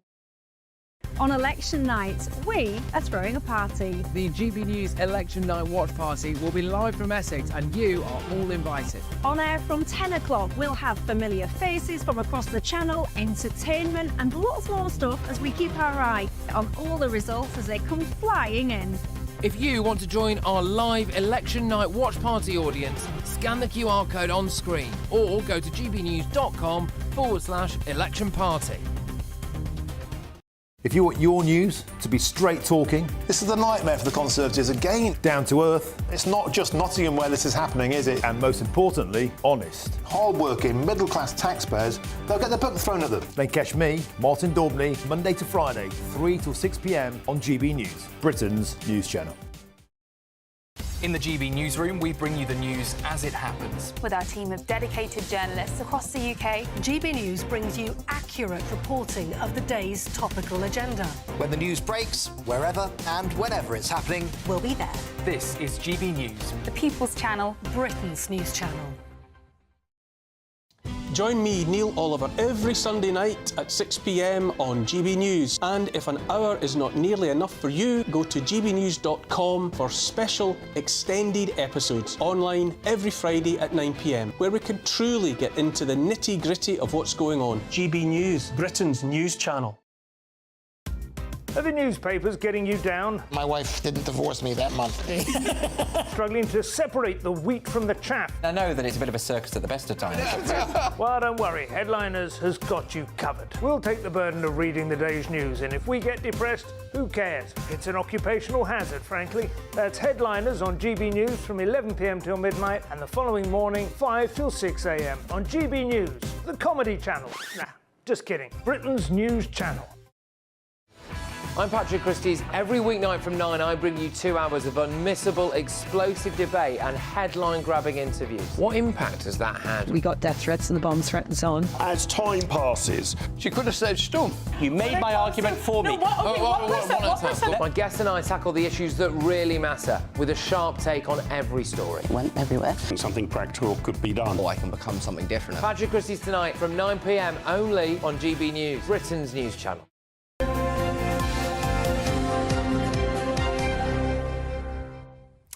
Now, Labour has promised to fast-track a review of the Green Belt, which could see boundaries change to help the party reach their ambitious house-building targets. Yeah, big talking point this. Is targeting Green Belt, which was put in place to stop urban sprawl, really the solution to the housing crisis? That is our debate this morning. Well, joining us now is property specialist Russell Quirk and the director of the Climate Media Coalition, Donncha McCarthy. Good morning to both of you. Russell, I believe you think that the Green Belt is outdated, and I just want to put the case to you that, you know, a lot of our audience will be very alarmed at hearing this. It was the front of the Sunday Times, wasn't it, that Labour's going to concrete over our green and pleasant land. You know, why would you suggest that's a good idea? Okay, Isabel, let's all calm down, shall we? Let's not believe the sensationalist headlines that are designed to make this look like an outrageous policy. And look, I say this, bearing in mind I am not a natural Labour voter, but Labour are right on this. We have a housing crisis. We have a housing deficit. We fail to build about 100,000 homes each year in this country that we desperately need, whether that's resale homes, social housing, affordable homes. So we build about 200,000 homes a year. We need 300,000 homes a year. So over the last 20 years or so, we're 2 million homes short because we have a rising population. Now, the Green Belt, the proposal by Labour, by the way, is not to concrete over all areas of meadows and country parks and so on. This is to look at the parts of the Green Belt, which, bearing in mind, the Green Belt in England covers over 3 million acres of land. It makes up 12% of England. So 12% of the entirety of this country is Greenbelt. The problem is Greenbelt was put in place in the late 1940s, early 1950s. It hasn't been redesignated or looked at since. And of course, the world has moved on. But what has also moved on is the fact that within that green belt, because these things predated the green belt, you've got skipyards, scrapyards, old petrol stations and so on, that by nature of the fact that they're nestled within this so-called green belt, are not able to be developed because planning officers automatically say no, because even though they're an eyesore, even though they're not green, because they fall in the category of green belt, they're not able to be redeveloped. So the Labour plan simply is to look at the bad bits of the green belt, let's say the grey belt, and to then reclassify the rubbish bits so that we can build. And frankly, if we were to literally just release 1% of the green belt, it would provide 500,000 homes for this country. Okay. It's absolute common sense. Donica, do you object to that common sense? Yeah, well, the green Russell is right. The policy for the green belt was established after the Second World War by Winston Churchill's nephew, actually, Sandys Duncan, and he did two things. He established the green belt and he established the Clean Air Act. Why was that? Because he recognised poorer people living in our huge cities needed access to clean air, and they needed access to green nature, both of which are essential for physical and mental health. Labour designating the green belt as a grey belt, I mean, it tells you on the tin. It would actually be, what it would mean, it would be opening the floodgates to development spreading out from our major cities and destroying the green belts that are around them. I mean, basically the south of east of England would basically become one huge city, from Oxford to Cambridge right down to London. And the same with the north of England. The people living in the huge conurbations around Merseyside and Manchester would have to travel for probably 100 miles to get to green spaces. Russell, I mean, you're shaking your head, but I mean, you say that they're simply planning to just build on the eyesores, but that's not true. They're also talking about stripping away the powers of local residents to object to developments in areas where they live. And if you travel to parts of Northern Europe, I put it to you, travel through Belgium, which has absolutely woeful planning restrictions, and it is ultimately just an enormous conurbation, the entire stretch of the country. There is a danger, is there not, of putting too much power in the hands of Labour when it comes to this? We've got to get away from this notion that this policy or this proposal by Labour means that all of the green belt gets concreted over. As I've just said, it's massive. It's 12% of England. It's 3 million acres of land. OK, Russell, fine. You might still have lots of mountainous areas or beautiful hills that are still green. But if you live, as Donica was saying, in the southeast of England, anywhere close to London, if there's a green patch, you can pretty much expect that to be filled in. I don't know where you live. Are you comfortable with that? Yeah, so I live in Brentwood, which is 80% greenbelt, and we have house prices that are about double the average. Britain needs to make a choice. People need to make a choice, right? No, listen, but you've got to make a choice, right? So we have not just positive net immigration in terms of 700,000 people extra in this country every year, but we also have 20% of people living on their own now and people living longer. On the basis that only 6% of Britain is currently residential properties, we've either got to do something about the population which is a pretty sinister thing, or we've got to provide new homes. And all of this proposal, and I can't believe I'm sitting here defending Labour, but all of this proposal suggests is it's the bad bits of the Greenbelt. And Isabel, honestly, this notion also that local people can object to these developments, that's not true. Local people don't have the power by way of weight of numbers to actually object to any planning application. That doesn't exist. Let Donica have a final thought here. Sure. I mean, what Labour is calling, what Russell's calling bad spaces, Labour is calling scrubland. Basically, that is exactly what Labour did in my borough in central London. They called our local nature site scrubland and then said that we'll build on it. So basically calling natural areas which have scrubland, which is what Labour is doing, means we lose the natural green lungs that are precious for our big cities. But Donica, you want us to go back to the Middle Ages. And also on the issue of climate housing. lunacy. You want us to go back to the Middle Ages, Donica, don't you? Also talking about the issue of, I'm living in a solar-powered house. I'm not living in the Middle Ages. However, well, about you'd like us all to be, though, by way of your climate lunacy. On housing, one of the issues about housing is that builders have actually hundreds of thousands of sites that they're not building on. What we could do is introduce a council tax on properties that have been given planning permission. That would force the developers to build on the spaces in our in our cities that already have planning permission. And the other thing we need to do is to move towards a mansion apartment style building in our suburban areas, and also to build on the huge areas of single story retail and parking that is in many of our cities. That has huge waste of land within the cities and urban areas. I live in central London, all along the Old Kent Road. There is huge areas of one-story Tesco's and Aldi's and huge car parks with nothing above them. Hundreds of thousands of homes can be built there for people that we need desperately. That is the one thing Russell and I agree on. Gentlemen, thank you both very, very much indeed. Very interesting argument, and there's going to have to be a lot of consultation on this one. Donica and Russell, thank you both. Cheers. Yeah, a few views coming in on this already. Gary Day says, we need to build upwards about 4 floors high, 4 flats on each floor. That saves building 16 houses on Greenbelt. And lots of people getting in touch saying we're going to have to come out of our cities. Cities are super overcrowded, needs investment outside the cities. Let us know what you think about all of that. I thought it was interesting, Russell said no one's talking about controlling the population. Well, I would say, well, why not? Why aren't we discussing that? We talk about putting a cap on the number of people that come to live in this country. Should we talk about a cap on how many children people have because of the pressure it's putting on housing? I think that would be an interesting debate. Let us know what you think and all of that. gbnews.com/your say. You are tuned in to Breakfast here on GB News. Eamonn and Isabel. Coming up, Paul Coit, the sport, Jude Bellingham, and why he's getting into trouble for scratching himself after this.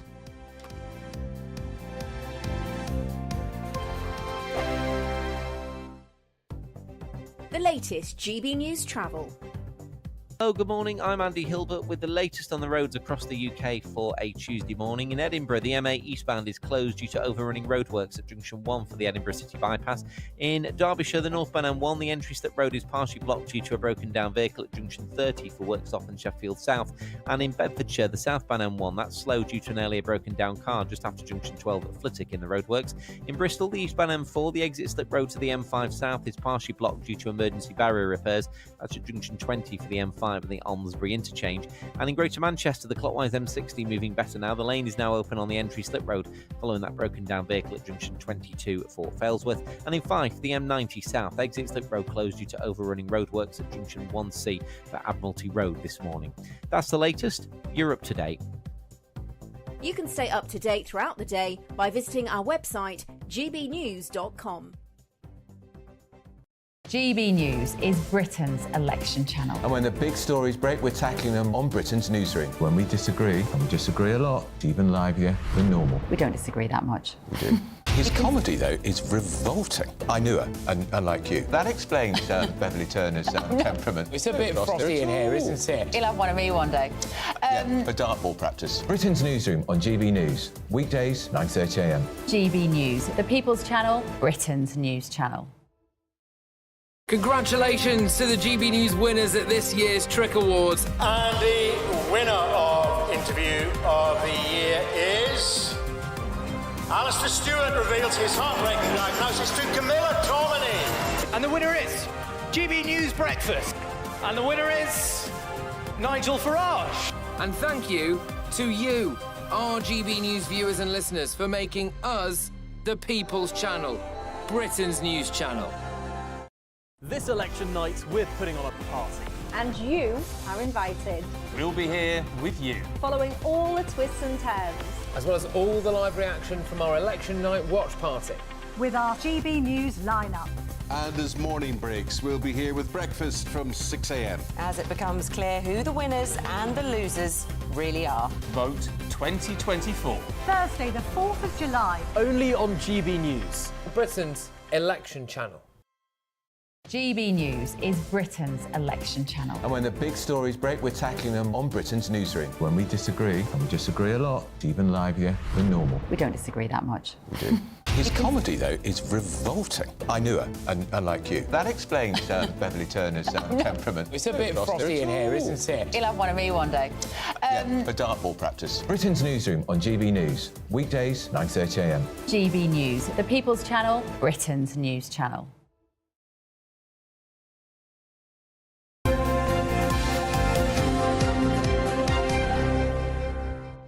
Now, Jude Bellingham's front page of The Sun today, he got a bit of an itch. What was he itched off at? Paul Coyte will tell us.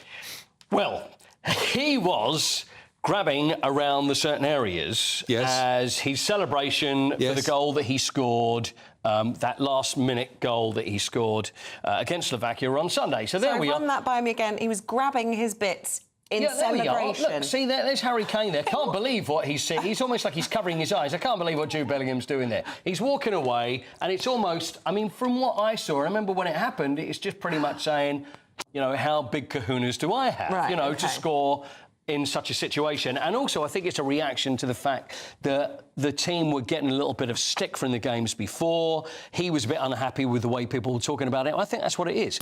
He's then come back and said, well, you know, nothing was meant towards Slovakia because the Slovakians were taking it, he was having a go at them. And then it was like, no, it was a private joke between me and my friend. What's the private joke? But it just looked like he was just... Anyway, he's in trouble with UEFA. He's in trouble. He's in trouble. They're investigating. They are. And if they find against him for indecent or provocative behaviour, he will miss the Swiss game on Saturday night. Honestly, I cannot see that would happen. It would be an outrage.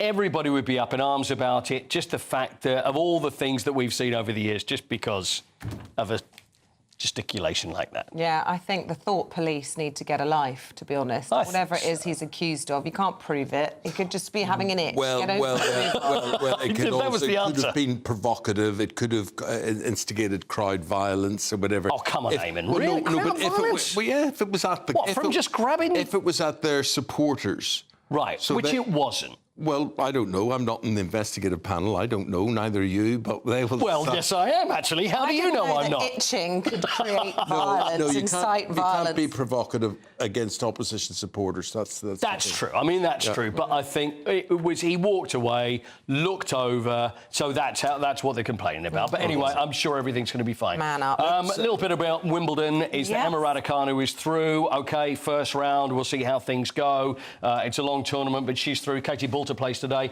Jack Draper plays today. There's 12 of them, 12 Brits who are going to be playing at Wimbledon today. Early days. Will Andy be one of them? That's what we're waiting on. Still, I don't know when Andy's going to announce this. So we're expecting yesterday that he'd be able to say whether he's playing Thomas Mačák from the Czech Republic. It would be his final singles tournament at Wimbledon. There's no doubt about that. So... He played yesterday on Orangi Park, and then he played a set, and that seemed to have gone OK. It's like, I'm not going to make a decision now. The organisers of Wimbledon say, take as much time as you want. So it could literally be 6:30 is when he's supposed to play. It could be like 6:15, and then Andy decides, I'm not going to play. You and your wife are putting your glad rags on, heading down to SW19. Will you hang around to see him if he does go onto centre court? Because this could be his swan song. Well, there's two things, really, with this, Isabel, is that, firstly, yes, I'm going to stick around to see if Andy Murray plays, and if he doesn't, the person that is likely to replace him is going to be me. So I've got it's either scratching yourself. Exactly. I've got to get my head in the zone. I've got to keep in the zone. I've got to be in the zone for either watching or playing. Alex Armstrong, Claire Muldoon are in the zone with the newspapers and the stories in those right after this. Thank you, Paul.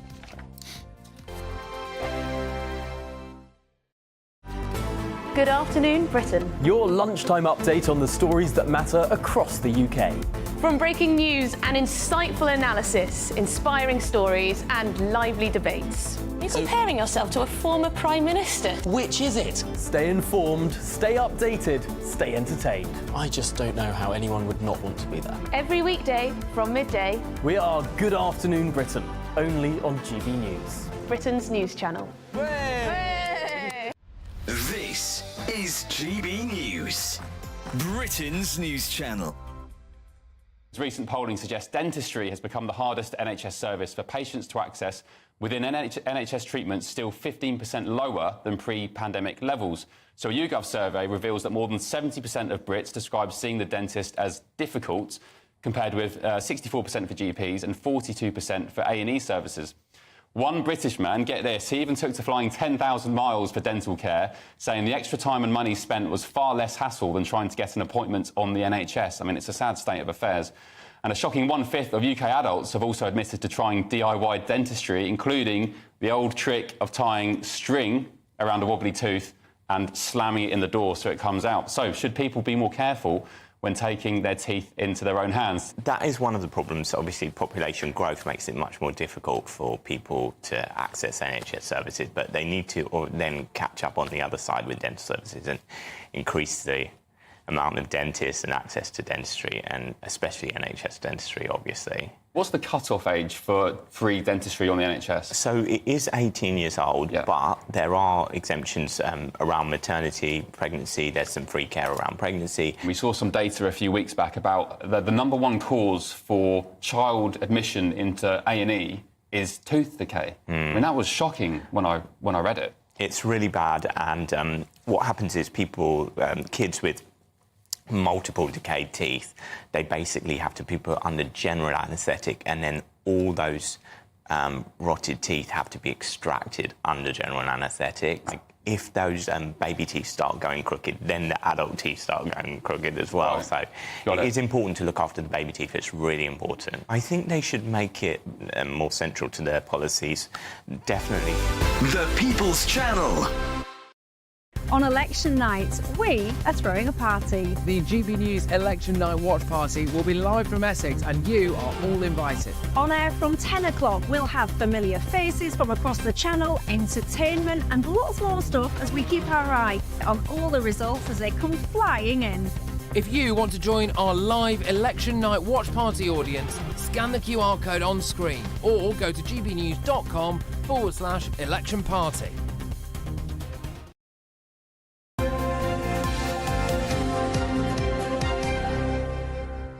OK, We've got Alex and Claire now, and stories that are making the papers now. I want to start with the legacy independent funeral directors in Hull, Claire. And this one really disturbed me a month or so ago when the story came to light. But there's been a development on this. There has. The Chief of Police there have said there's 163 families that have been linked to ashes being identified through DNA that were not given back to their families. Oh.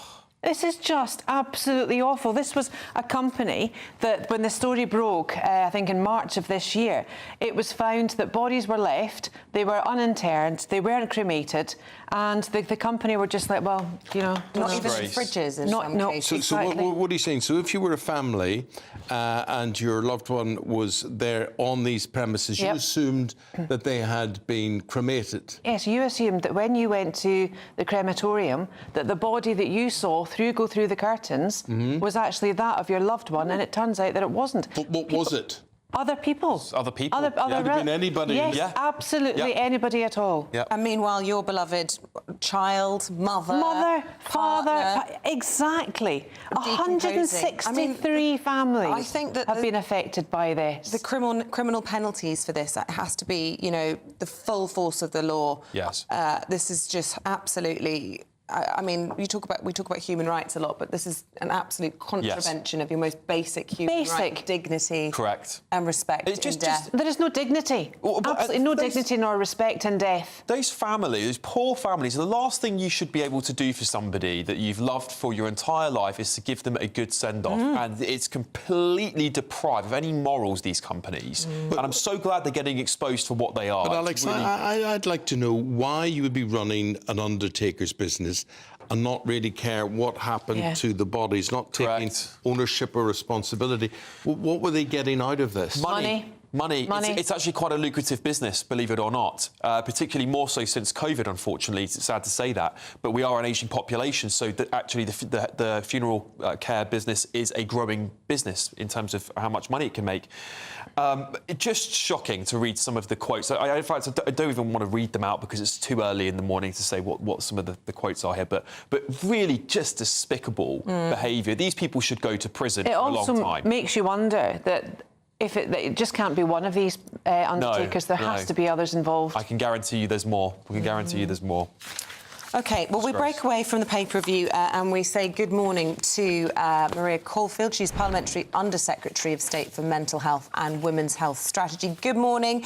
Welcome to the programme. I want to talk about our top story to begin with. A serious concern around the democratic process in this country. The Telegraph reporting that upwards of 90 constituencies where people have applied for their postal ballots, these haven't arrived. Now, lots of people make plans, and I think actually Conservative voters in the large part rely upon this as well.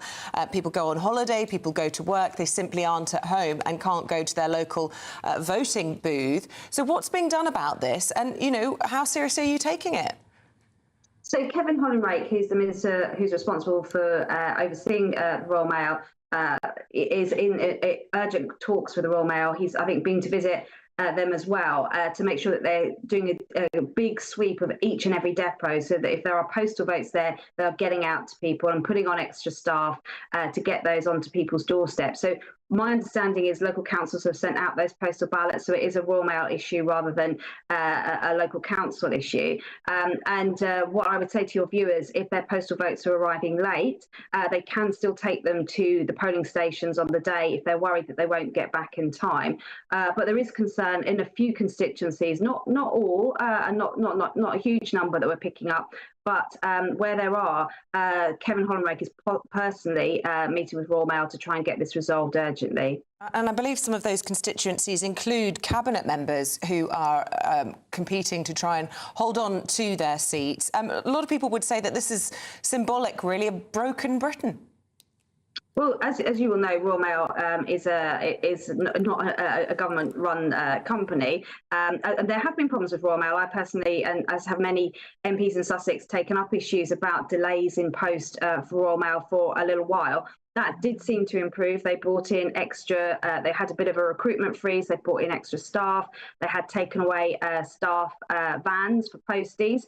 They are now replacing those. And so I've personally seen a big improvement in my local area of the postal service. But clearly there are problems in some parts of the country, which the minister is in urgent talks with Royal Mail about. They have an obligation under their remit to deliver postal votes in time that they are able to be filled in and returned ahead of polling day. Can I talk about this phrase, a supermajority, which I don't know who came up with it, whether it was Rishi Sunak himself. It's been imported from America and obviously isn't technically a possibility in this country. How serious a threat is that? I mean, nobody was talking about supermajorities when Boris Johnson won a thumping majority. So is it just because you don't want Labour to be in control? Well, there's still, you know, the polling is suggesting, even out today, I think there's a story that if 130,000 voters switched their votes, that actually the 200 or so majority that is being proposed is not actually that realistic any longer. And we've seen in the last 24 hours the polls starting to narrow as people are really thinking about the implications should they have a Labour government after Thursday. But if they did get what's called a supermajority, it does mean there is absolutely no scrutiny of them. We have what's called select committees in the House of Commons, which are usually overseen by opposition MPs. Now, if you haven't got many of those, you're not going to get scrutiny of the government. And so there is a danger with a supermajority that means that they govern without any opposition at all or any credible scrutiny of their policies. And as we haven't seen much of a plan from Keir Starmer about what he will do, there's a serious risk that taxes will go up. I know he said about tax and VAT, income tax and VAT won't go up, but he's been very silent on fuel duty, on the tax thresholds, particularly for pensioners who states pension will go above that, and council tax rebanding.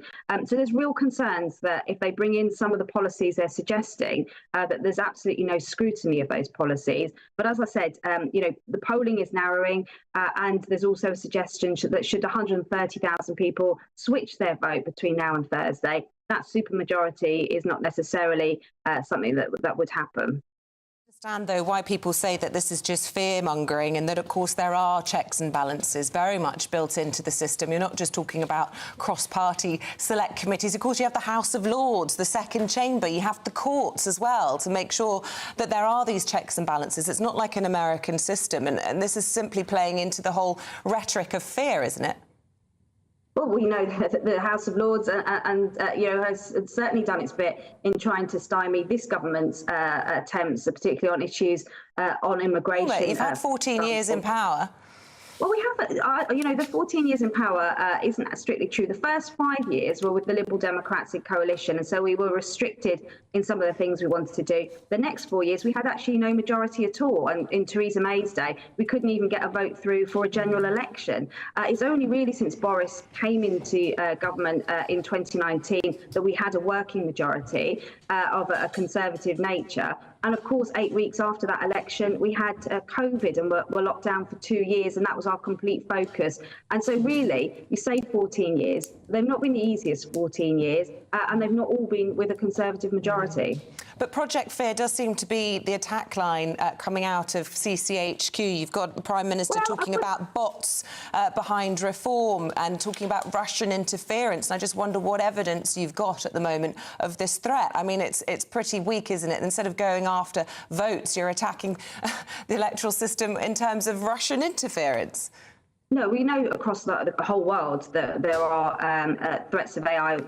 Global experts have been very clear, whether it's China or Russia. We know that there's been interference, not just in this country, but in many countries in elections. And it's right and proper to flag that. We've seen not before this election, kind of fake videos circulating of politicians of all colours, and we've called those out at each and every stage. So we do need to be mindful of interference in elections more generally. But absolutely, we're sending a positive message. I'm on the doorsteps each and every day for hours at a time, and it's not fear-mongering. People are genuinely worried about having a Labour government that, particularly on taxation, is not being clear how they will raise the money to pay for the things they say they want to do in their manifesto. And that can only be removing the freeze on fuel duty, council tax rebanding, not increasing tax thresholds, particularly for pensioners. I thought you just said you had a positive message that you were going out with, and it sounds like you're just criticising the Labour manifesto.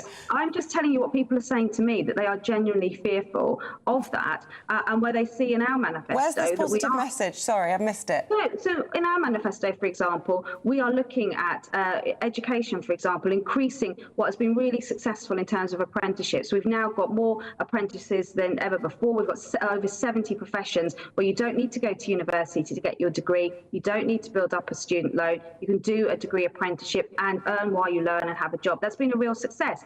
Look at education more widely. In my own constituency, every school now in my constituency is good or outstanding, and we've got the best reading age in the Western world. You look at our economy, inflation down to 2%, interest rates set to fall this summer. We've been able, as a result, to do the national insurance tax cuts, which will mean £900 in people's pockets. They are positive messages, but it would be wrong, given there is absolutely no scrutiny of Labour's manifesto at the moment, not to point out some of the fears that people have if Labour were to get in government. And, we are selling a positive message. We are turning a corner as a country. NHS waiting lists are down 6 months in a row. 200,000 people have come off those waiting lists since January. We've opened up over 100 rapid diagnostic centres, 100 surgical hubs. more nurses than ever before, over 70,000 extra nurses. There's real positive news. Often the media don't want to hear that, but that is, perhaps we've not been as good at rolling the pitch as we should have been, but there is a real positive message to be sold We'll as well. end on a high then. Maria Caulfield, thanks very much indeed for your time this morning. Let's get the thoughts of the panel. Alex Armstrong, Claire Muldoon still here with me. What did you make of that?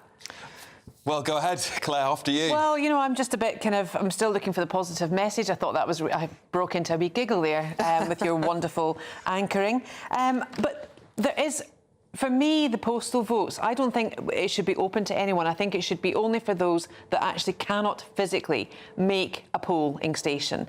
I think we need to readdress the fact that there are queues at polling stations at 10 p.m. and people have been reported to have been turned away historically. So then she's just said, I'm sure, correct me please if I'm wrong, that if you feel that your postal vote hasn't received because of the issue with Royal Mail not delivering them, then you can indeed turn up to the polling station and vote. Well, why aren't you doing that anyway? Why aren't you doing it anyway? But also double counting? Yes. I mean, for me, this whole negative thing is summed up by this headline here, isn't it? You know, they're saying that they're running a positive campaign. All I've seen is, I mean, you've got James Cleverly saying that Labour are the party of racist in another newspaper. We've got Kemi Badenoch attacking reform in this paper. Where is their positive message? Because I can't find it anywhere. Yeah, and as apprenticeship's going to be the thing that wins an election. Absolutely not. What you pull out of the bag when you've sat through many an election, right? So what in terms of narratives then, what happens? Is it always a catfight like this? I think this is a pretty unique election, I have to say, 2024. Claire Muldoon, Alex Armstrong, more from both of you in the next paper review. But for now, I think a bit of a mixed bag when it comes to the forecast today. Here's Annie Shuttleworth with what it's going to be like where you are. That warm feeling inside from Boxed Boilers, sponsors of weather on GB News. Good morning. Welcome to your latest GB News weather update. A bit of a murky start for some southeastern areas this morning. Elsewhere, though, it will turn brighter. However, some showers are on the way in the northwest later on today. So the rain from yesterday, all that cloud still hanging about across the southeast through this morning. Some drizzly rain as well for parts of East Anglia down into Kent too. Behind it, though, for many western and central areas of England and up towards Scotland and Northern Ireland, it will turn much brighter through the middle of the day. However, looking northwest, it will cloud over towards the afternoon with some rain and showers. Temperatures around 17 to 21 degrees at best, a little fresher than yesterday. Through this evening, we'll continue to see that rain pushing in from the north and west. Here it's going to be a wet 12 hours or so, particularly across northwestern areas of Scotland. Quite a lot of cloud around. We could see some heavier bursts of rain in there across parts of Northern Ireland too. Now, a mix of clearer skies and some spells of showers across northeastern areas of England, but it will be clearer further south for much of Wales, the southwest central areas of England too. And actually to the southeast, it will be a much brighter end to the day compared to this morning. Through this evening, well, it stays quite cloudy and wet across northern areas, and it will remain fairly dry across the south, but that dry weather will become more and more restricted to the far south coast as the night goes on. And we've got this cloudy, wet weather, quite humid air moving in from the south and west, so temperatures will be around the mid-teens across southern areas by tomorrow morning, but it's going to be a fairly damp start through Wednesday, and there will be quite a lot of wet weather, particularly across western areas of the UK. There will be some spells of rain across the southeast, but it should be much drier here compared to elsewhere. Quite a lot of cloud around across the west, some hill fog and coastal fog too, making it feel rather murky here. Temperatures 17 degrees in the west, perhaps 20 degrees in the east. Have a great day. See you later. Looks like things are heating up. Boxed Boilers, sponsors of weather on GB News.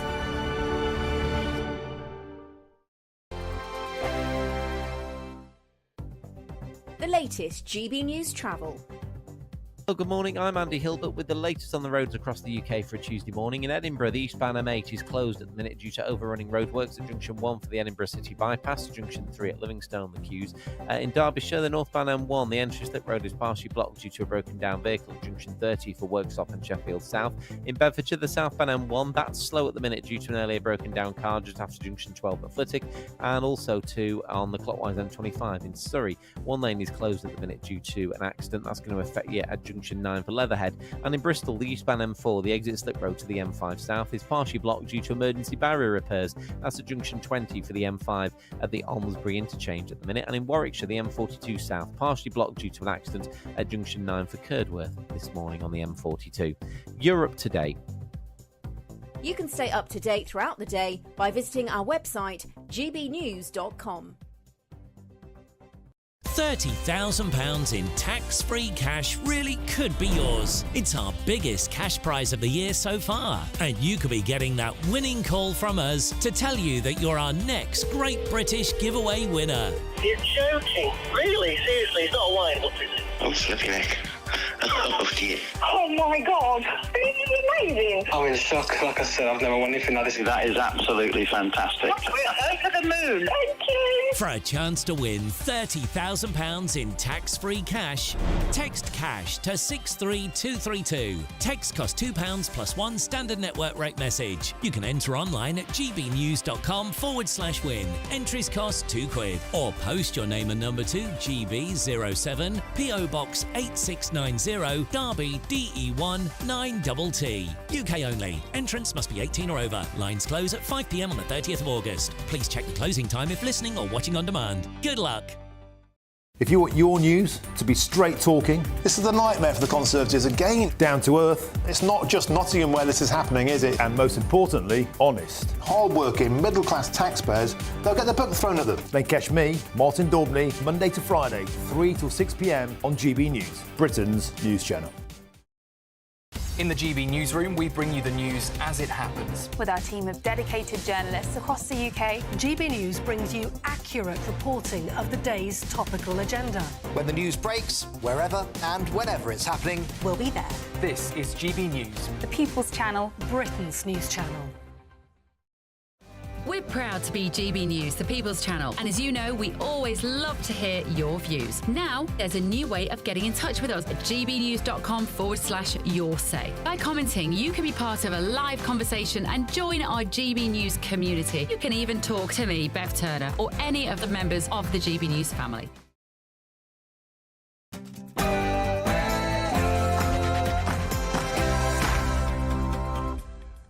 Good morning. Postal vote chaos. The Royal Mail's blamed for failing to deliver ballots on time. Almost 100 seats across the country are facing unacceptable delays. The Conservatives are facing a generational wipeout, warns Kemi Badenoch as she pleads for wavering voters to stick with the Tories. Labour's appealing for a strong mandate as Sir Keir Starmer promises a big majority will be best for Britain. A landmark ruling from the United States Supreme Court, Donald Trump and other former presidents immune now from some criminal prosecutions. And it's a busy week ahead for the King as he heads up to Scotland for his annual Holyrood Week in Edinburgh. Plus, wild weather warnings, life-threatening Hurricane Beryl makes landfall in the Caribbean, and wildfires are raging throughout the Greek islands. And in the sport this morning, Jude Bellingham grabbed his chance with both hands when he scored the last-minute equaliser against Slovakia, but it wasn't only his chance that he grabbed with both of those hands that could get him suspended for the Switzerland game. I think you know where I'm coming from on that. We're still waiting on whether Andy Murray's going to play in the men's singles at Wimbledon for the final time. He still hasn't made his decision. It's going to be soon. And Cristiano Ronaldo burst into tears as he missed a penalty in the Euros, but Portugal still scraped through against Slovenia.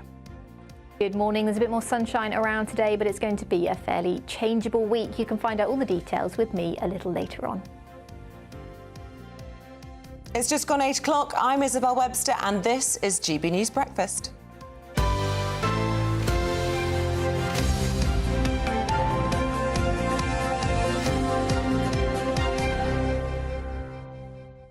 So we have just 2 days to go, and now postal vote delays are causing chaos as the Royal Mail is accused of failing to deliver ballots before Thursday.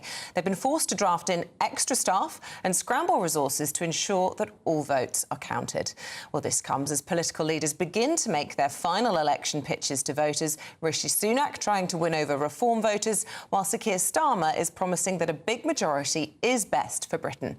Let's take a look back at what our political leaders have been up to over the last 24 hours.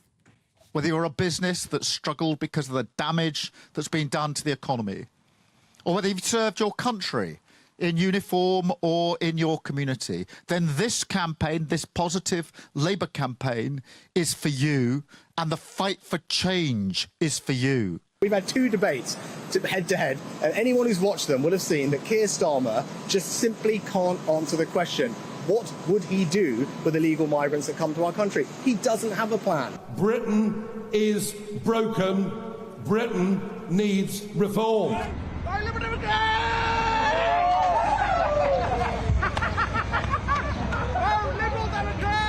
I'm asking people to do something, many people do something they've never done before, which is vote Liberal Democrat this coming Thursday. We're finding a lot of lifelong Conservatives considering us. They don't want to vote Conservative. Some young people who've never voted before, and we're saying, do something you've never done. I've just done it. I've never done that before. So take the plunge.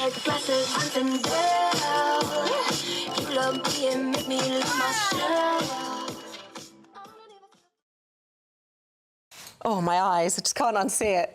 Let's talk to Christopher Hope. He is on a battle bus this morning, this time with Labour, and he's, of course, our political editor. Good morning to you. Oh, you're off the battle bus, it seems, but you are on the Labour trail today. Look, we spoke to Catherine Forster a little bit earlier on. She had the Prime Minister on her bus trying to have a cat nap. She had 3 ovens on there and a microwave, and indeed the Prime Minister was handing out McDonald's. He's doing everything, including chucking the kitchen sink at this. What's Sir Keir Starmer up to? That's right. We're here in the morning, by the way, from Nottinghamshire. Morning. We're here for 3 visits with Sir Keir Starmer. Yeah, I think you have got this idea of energy in the Tory campaign. I think Catherine has said that Mr Sunak was up at 5 a.m. in Luton giving out breakfast to journalists, as you say, and making a speech. We're starting a bit later here with Labour, so the bus leaves here around 9 o'clock, and we got to go off for a stump speech about 9:30 a.m. But clearly, as it has been through the entire campaign, Sir Keir Starmer is trying to reassure and say this can be changed and help me give change to this country. He's talked about giving it a big mandate in the Times newspaper today. He also talked to the Telegraph, saying to pensioners, and many older people read the Telegraph, saying that nothing to fear with a Labour government. So there's a real feeling, I think, about don't do anything wrong. I think the energy has to come from Sunak as it is. We're trying to make things happen. There's been attacks overnight on Sir Keir Starmer for saying he wouldn't want to work after 6 p.m. on a Friday. He said that on a radio show. That's prompted the Tories to say he's sleepy, point out his age. He's 20 years older than Sir Keir Starmer. But in fact, I think, you know, he has said before that that's his time when he observes the Sabbath with his family and his wife, who's Jewish. So it's getting quite tetchy towards the end of this long campaign. First time beginning to narrow a little bit. There was a Savanta poll for the Telegraph which showed the Tories' best result yet. Yeah, and we always thought the polls would narrow towards it as voting day approaches, and in fact many of us remember 2017 when the Tories were 20 points or 15 points ahead of Labour, and then of course that was a hung parliament, so one is expecting the polls to narrow, but they haven't really narrowed anywhere near enough since Rishi Sunak called that election, 6 weeks ago. They have stayed really cemented around 20-point lead for the Labour Party, not helped of course by Nigel Farage entering the campaign with reform, but one would expect that to happen towards polling day. Can I talk to you about this supermajority discussion, this phrase that's been adopted into the English language? I don't know how many elections you've covered. I've done a fair few. Never heard this phrase before. And I think Keir Starmer, it's fair to say, really leaning into it, saying that actually it will give him a mandate to really bring about change. Fascinating to hear Maria Caulfield for the government just a few minutes ago saying we might not even be able to fill posts on committees that have a key role in cross-examination and a check and balance on power. I mean, really, that's an indictment on the Conservatives. They can't even fill those seats, isn't it? Rather than the responsibility of Labour if they manage to get this whopping supermajority, as it's being termed. It's certainly not Labour's fault if they get a huge majority. I don't know really why the Tory party are always talking about the polls. I mean, the only poll that matters, they should be saying, is the 4th of July, and why that should be the focus. I thought what was interesting last week from Rishi Sunak, certainly with the interview with GB News, how he actually went after Sir Keir Starmer on the argument, what would you do, Sir Keir Starmer? But falling back into the argument about the polls and the supermajority is really just a kind of a very defensive place to be for the Tory party. But this idea of a supermajority, I think it comes from, and it's an American term, and it means a majority of well over 3 figures. And whether we get near that, I don't know. I do remember back in 1997, Isabel, when back then Labour did have problems, so the Tories had problems after the Labour majority, filling various roles in. I think you need about 120, 130, 150 roles in Parliament just to make sure you are properly shadowing the opposition. I should say, by the way, it's very overcast here in Nottinghamshire, and it will be the same tomorrow. But sunny. But Thursday is forecast to be very, very warm, and warm weather normally helps the Labour vote. So it seems that everything is going Labour's way at the moment. And on Friday, the heavens open. By me again. So this, I suppose you're going to tell me that good weather helps the Labour vote because most Tories actually post their votes. Is that correct?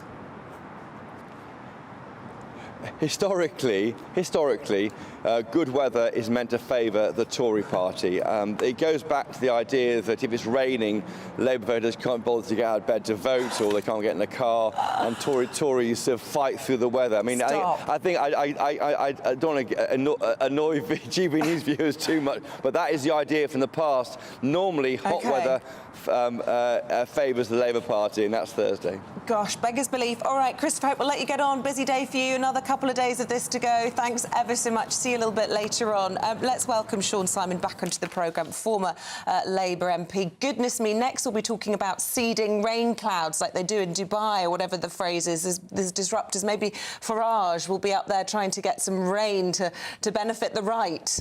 It's a good point, actually. I mean, I've been around this one way or another for decades, and it's always been said that it's not so much good weather as kind of bad weather is bad for Labour. That's always, it's like a standard political line, and I've always thought, like, what is that based on? That's so strange, isn't it? Where is the truth in it? Yeah. Let's talk about this supermajority thing, because it strikes me that actually it's a bit of a poison chalice to have a huge majority. Obviously, it's an issue for democracy if you can't fill these seats that are supposed to scrutinise government in these cross-party committees. But, you know, let's see how small the minority is for the Tories. But if you actually do have a whopping great majority in the threes or so, that's actually a bit of a headache for Sir Keir Starmer, isn't it? I don't think it is, and I don't think it's. I don't think the supermajority is why the Tories are talking about it. I mean, it's the Tories that have got this up since they first sent Grant Shapps out to pretend that he said it by mistake a month ago now. What they're trying to do is make Labour voters think that they don't need to bother to vote. That's what it's all about. It's on and on and on. Labour's won.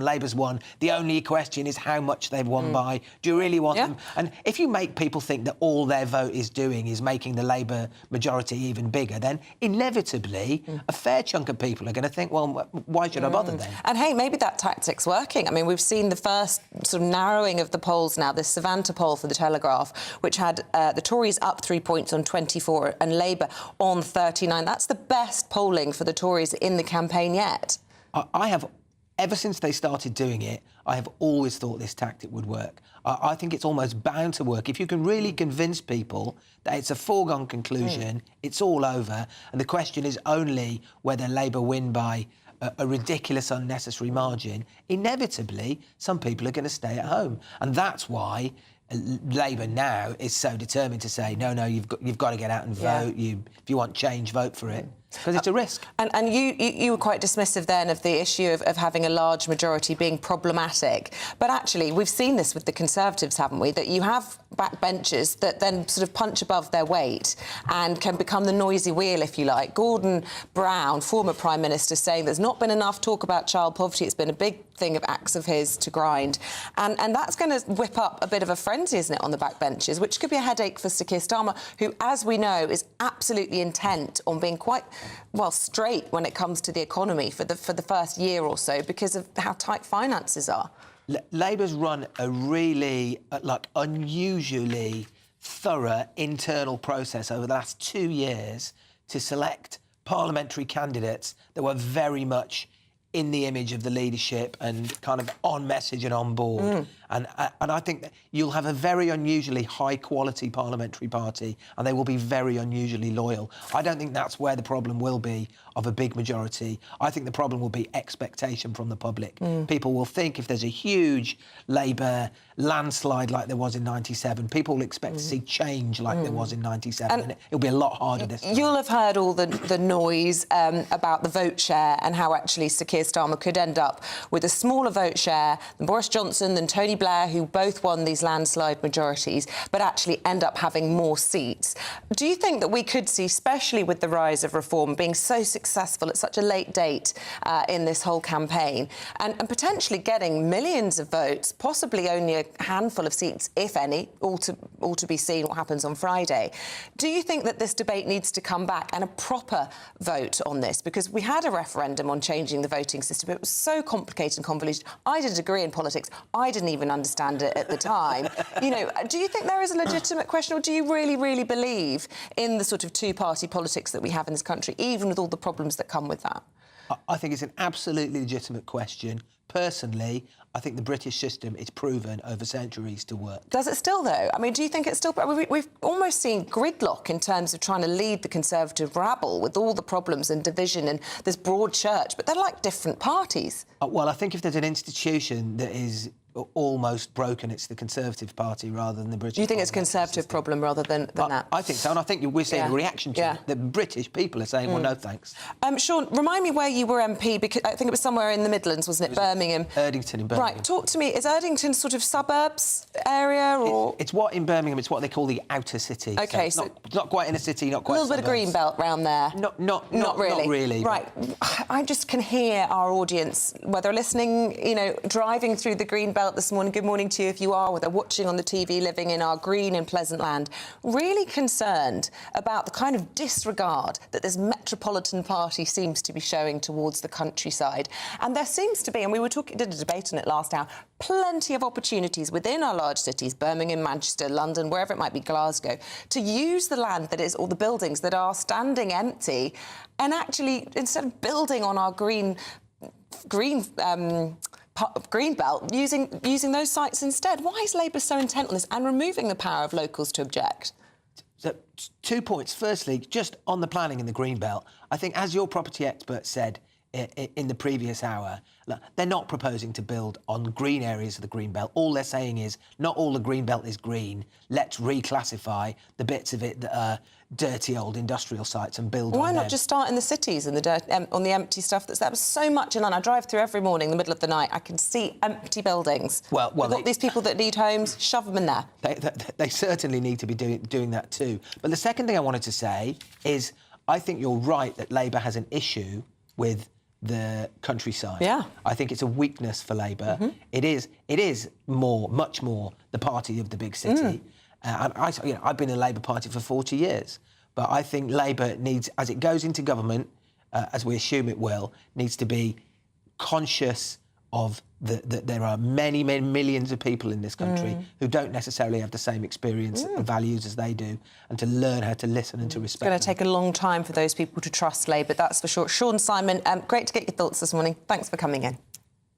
GB News, we should tell you, is going to be live in Essex on election night. It's going to be quite a party. Michelle Dewberry and Patrick Christys, who knows how to party, will be hosting our GB News exclusive coverage. So, if you would like to be part of the live audience there, you just need to apply either by scanning the QR code on screen that you can see now, or if you're unable to access that, go to our website, gbnews.com/election party. Right, to royal matters, and today the King is beginning his annual week-long stay at the Palace of Holyrood House. He's accompanied, of course, by the Queen Camilla, who will help her husband celebrate and honour Scottish culture and history. Well, joining us now from the Palace of Holyrood House is GB News royal correspondent Cameron Walker. Good morning to you. It looks absolutely stunning where you are in front of the King's Gallery there. And what a week for royal and Scottish connections, with the opening of Balmoral Castle yesterday, and now the focus very much where you are. The royals really love it north of the border, don't they? Yeah, they certainly do, Isabel. Good morning, and the rain hasn't quite started yet. Hopefully it holds off for the King's arrival later today. It is very much tradition that the monarch spends a week based at the Palace of Holyrood House in Edinburgh, the Scottish capital.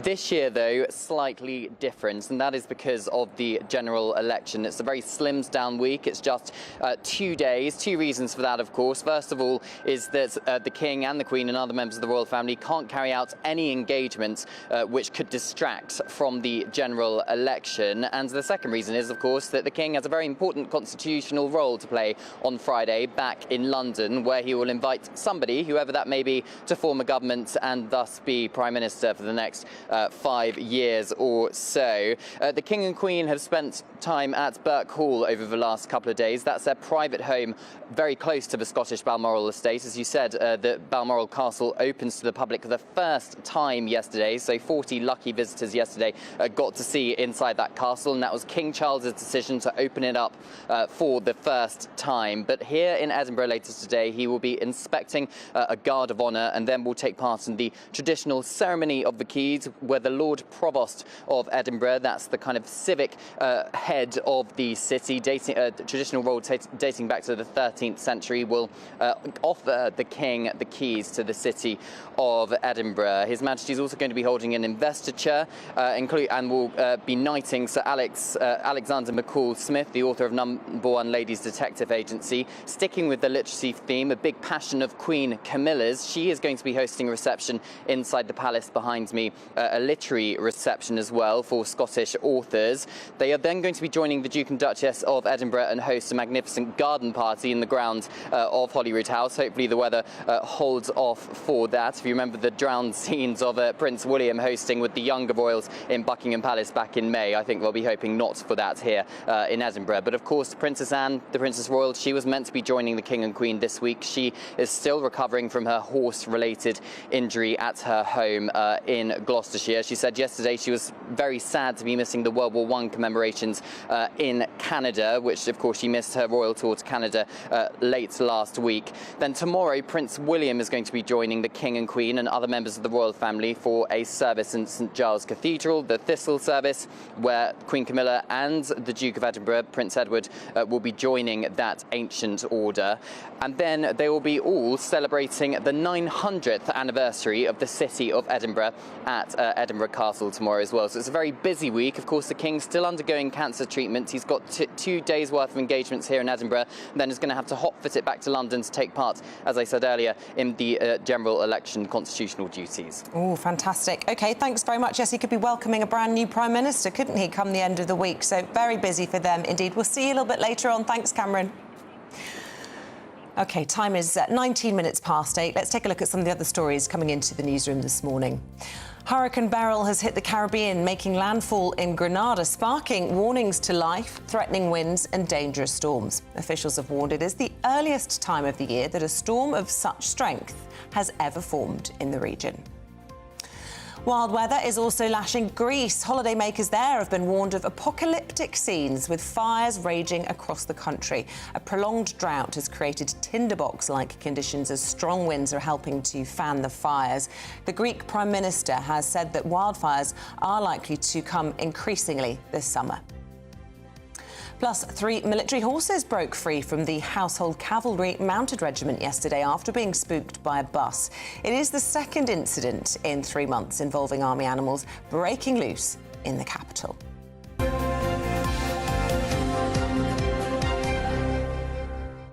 Well, last week we had a heat wave. It's a little bit more unsettled today. Annie Shuttleworth with your forecast. A brighter outlook with Box Solar, sponsors of weather on GB News. Good morning. Welcome to your latest GB News weather update. A bit of a murky start for some southeastern areas this morning. Elsewhere, though, it will turn brighter. However, some showers are on the way the northwest later on today. So the rain from yesterday, all that cloud still hanging about across the southeast through this morning. Some drizzly rain as well for parts of East Anglia down into Kent too. Behind it though, for many western and central areas of England and up towards Scotland and Northern Ireland, it will turn much brighter through the middle of the day. However, looking northwest, it will cloud over towards the afternoon with some rain and showers. Temperatures around 17 to 21 degrees at best, a little fresher than yesterday. Through this evening, we'll continue to see that rain pushing in from the north and west. Here it's going to be a wet 12 hours or so, particularly across northwestern areas of Scotland. Quite a lot of cloud around. We could see some heavier bursts of rain in there across parts of Northern Ireland too. Now a mix of clearer skies and some spells of showers across northeastern areas of England, but it will be clearer further south for much of Wales, the southwest central areas of England too, and actually to the southeast it will be a much brighter end to the day compared to this morning. Through this evening, well, it stays quite cloudy and wet across northern areas, and it will remain fairly dry across the south, but that dry weather will become more and more restricted to the far south coast as the night goes on. And we've got this cloudy, wet weather, quite humid air moving in from the south and west, so temperatures will be around the mid-teens across southern areas by tomorrow morning, but it's going to be a fairly damp start through Wednesday, and there will be quite a lot of wet weather, particularly across western areas of the UK. There will be some spells of rain across the southeast, but it should be much drier here compared to elsewhere.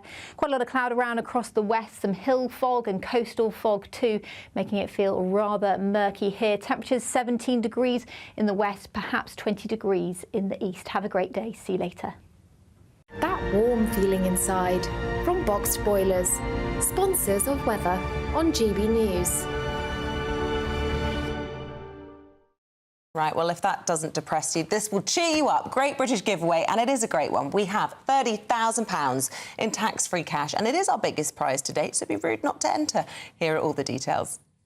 It's our summer treat to you. Your chance to win an incredible £30,000 in tax-free cash. Our biggest cash prize of the year so far. With an extra £30,000 in your bank account this year, you could take the ultimate financial holiday and send some of those day-to-day financial stresses packing. £30,000 could get you those nagging home improvements done, buy that brand new car, or just enable you to kick back and relax for the rest of the year. For a chance to win £30,000 in tax-free cash, text cash to 63232. Text costs £2 plus one standard network rate message. You can enter online at gbnews.com/win. Entries cost £2, or post your name and number to GB07 PO Box 8690 Derby DE1 9TT. UK only. Entrance must be 18 or over. Lines close at 5 p.m. on the 30th of August. Please check the closing time if listening or watching on demand. Good luck.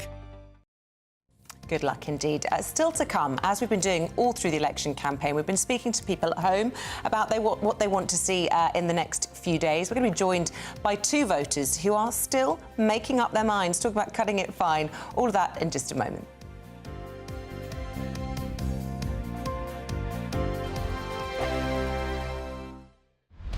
Britain's newsroom, weekday mornings from 9:30.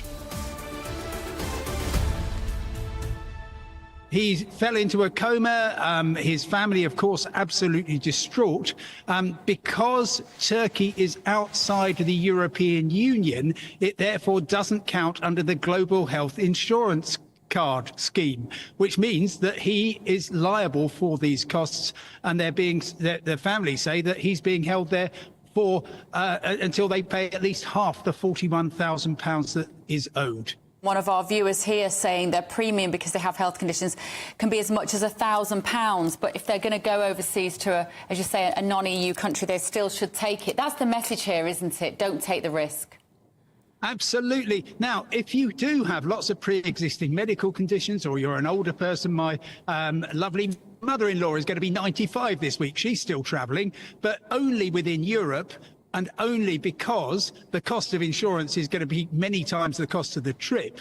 And she just thinks, OK, well, I'll get emergency medical treatment free if I'm in the European Union and I've got that GHIC card. But beyond that, absolutely not. It's not worth the risk. You have to have your card, do you, Simon, to get treatment within the EU? You should just apply for that online. You should certainly apply for it online. Don't go to any of the scam sites that want to charge you money for it, because it's a free card. But actually, if you haven't, it's absolutely not a huge problem. Yes, you have to go through a bit of rigmarole, or at least your family do, to sort it out. But in general, if you go to a public hospital, they will treat you first and ask questions later in the European Union. And if you're a British resident, you should get it for free. Even if you forgot to get the G-Hit card, they will sort it out eventually. Britain's election channel. GB News, the People's Channel. This election night, we're putting on a party. And you are invited. We'll be here with you. Following all the twists and turns. As well as all the live reaction from our election night watch party. With our GB News lineup. And as morning breaks, we'll be here with breakfast from 6 a.m. As it becomes clear who the winners and the losers really are. Vote 2024. Thursday, the 4th of July. Only on GB News, Britain's election channel. Are the newspapers getting you down? My wife didn't divorce me that month. Struggling to separate the wheat from the chaff? I know that it's a bit of a circus at the best of times. Well, don't worry. Headliners has got you covered. We'll take the burden of reading the day's news, and if we get depressed, who cares? It's an occupational hazard, frankly. That's Headliners on GB News from 11 p.m. till midnight, and the following morning, 5 till 6 a.m. on GB News, the comedy channel. Nah, just kidding. Britain's news channel.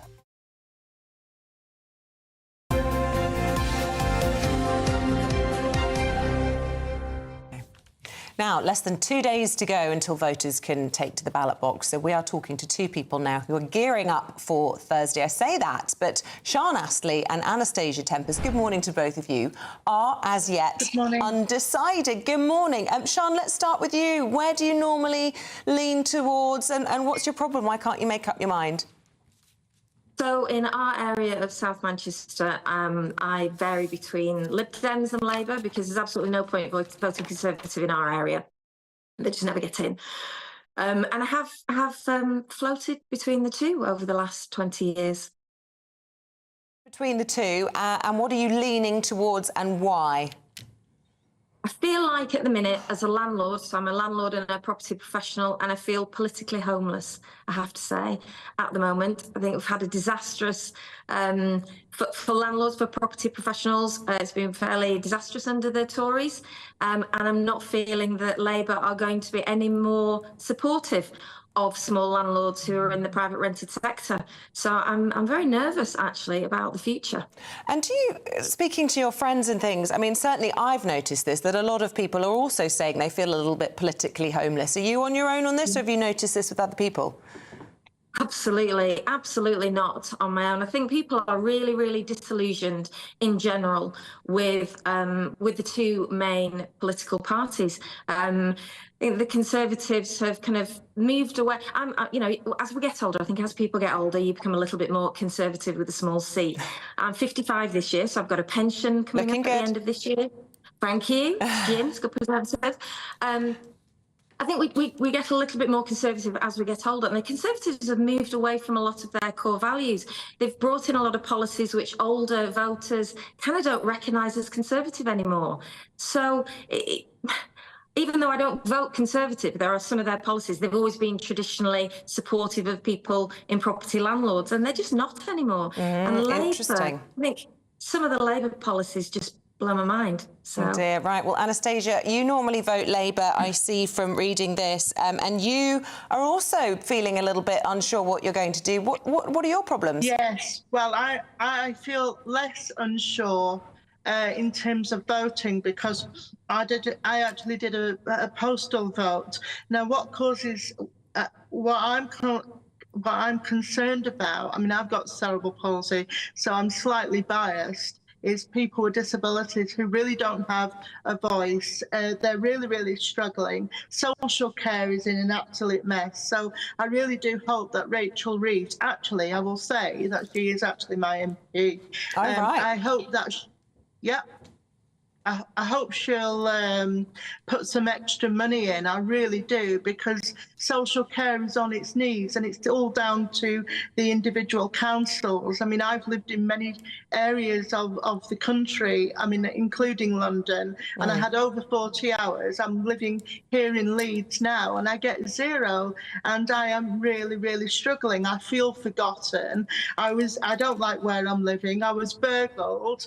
In fact, I was burgled twice within a 3-week period, so I feel a nervous wreck. And as for the NHS and waiting lists, I've got a procedure, nothing to do with CP, but I experience a lot of nerve pain, and I've been waiting for over 4 years. So I'm waiting. We do need stability. We need to start from scratch. I mean, nobody cares about my voice, but I think we should start from scratch, create some new stability, get rid of the Conservatives, because they've made a complete hash of it. But one concern also is, will it be more of the same? That's what I'm concerned about. Will it be more of the same? And people with disabilities don't get thought of. I know the Lib Dems, they're not actually going to get in, but I think they've mentioned social care on a slight level, but it's not really being mentioned, and it affects us all. Anybody can have an accident, for example. Yeah, Social care is first so of all, important. people do care about your voice. That's why we've got you on, so thank you for that. And I'm really sorry you've been burgled twice. That's absolutely rotten. What you're saying about the Lib Dems, I mean, Sir Ed Davey himself, he cares for his son. He's had lots of caring experience in his life, and social care, I would say, probably is the standout issue, that and sewage issues. You're not tempted to vote Lib Dem? Well, no. I'm interested in what Rachel Reeves has got to say, and I'm slightly biased towards her because she is my MP. So I actually if I voted Lib Dem, my vote would be wasted. So no. OK. A final thought from you, Sian. I just want to ask you. You were saying a moment ago that there were lots of Conservative policies that weren't traditionally Conservative, and I just wondered what you were referring to. I think, well, your other guest referred to it, crime. Through the roof. People don't feel in the last 14 years as though crime is being taken seriously, antisocial behaviour. We have huge issues in South Manchester, shoplifting, burglaries, car crime, and they're just ignored by the police. They're not ignored. You get the box ticking, so you go online and you report it, but nothing actually shows up. Will that change is the big question, whoever comes into power. Sian Astley, Anastasia Tempest, thanks both for taking the time to talk to us. In reality. Well, exactly. Yeah. Let's see what happens come Friday, or indeed over the next few years. If you're at home agreeing with anything they had to say, or of course disagreeing, let us know your thoughts. gbnews.com/your say. Now stay tuned, because the one and only Paul Coit is in the studio. He's got a little Olympic surprise, which he's been flashing at me all morning, desperate to talk about it. Careful. We're not talking in... Careful. Not in a Jude Bellingham style. No, it certainly is not. Never confuse those two stories, whatever you do. So, yeah, you've got something, a bit of a surprise to do with the Royal Mint. All will be revealed in just a moment. Stay with us.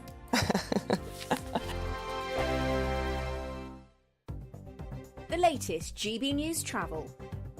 Hello, good morning. I'm Andy Hilbert with the latest on the roads across the UK for you Tuesday morning. In Edinburgh, the eastbound M8, long delays due to the earlier overrunning roadworks. Junction 1 for the Edinburgh City bypass, with the queues back to Junction 3 at Livingstone at the moment. In Derbyshire, the northbound M1, that's queuing due to an earlier broken down vehicle at Junction 30 for works off at Sheffield South. And also too in Surrey, the clockwise M25, a lane closed there due to an accident. That's going to affect you at Junction 9 for Leatherhead. In Hampshire, the westbound M27, all lanes are now open. There was a broken down vehicle there from Junction 9 at Fareham to Junction 8 at Hamble. And also in Bristol, the eastbound M4, the exit slip road to the M5 South is partially blocked due to emergency barrier repairs. That's at Junction 20 for the M5 and the Almsbury interchange at the minute. And in Warwickshire, the M42 South clear following that accident at Junction 9 for Curdworth this morning. It's all now clear for you.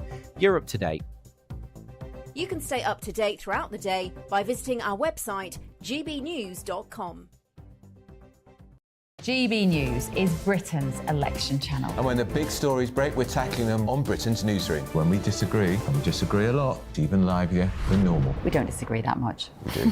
His comedy, though, is revolting. I knew her, and unlike you. That explains Beverly Turner's temperament. It's a bit frosty in here, isn't it? He'll have one of me one day. Yeah, for dartball practice. Britain's newsroom on GB News. Weekdays, 9:30 a.m. GB News, the People's Channel, Britain's news channel. Congratulations to the GB News winners at this year's Trick Awards. And the winner of Interview of the Year is... Alistair Stewart reveals his heartbreaking diagnosis to Camilla Tormini. And the winner is GB News Breakfast.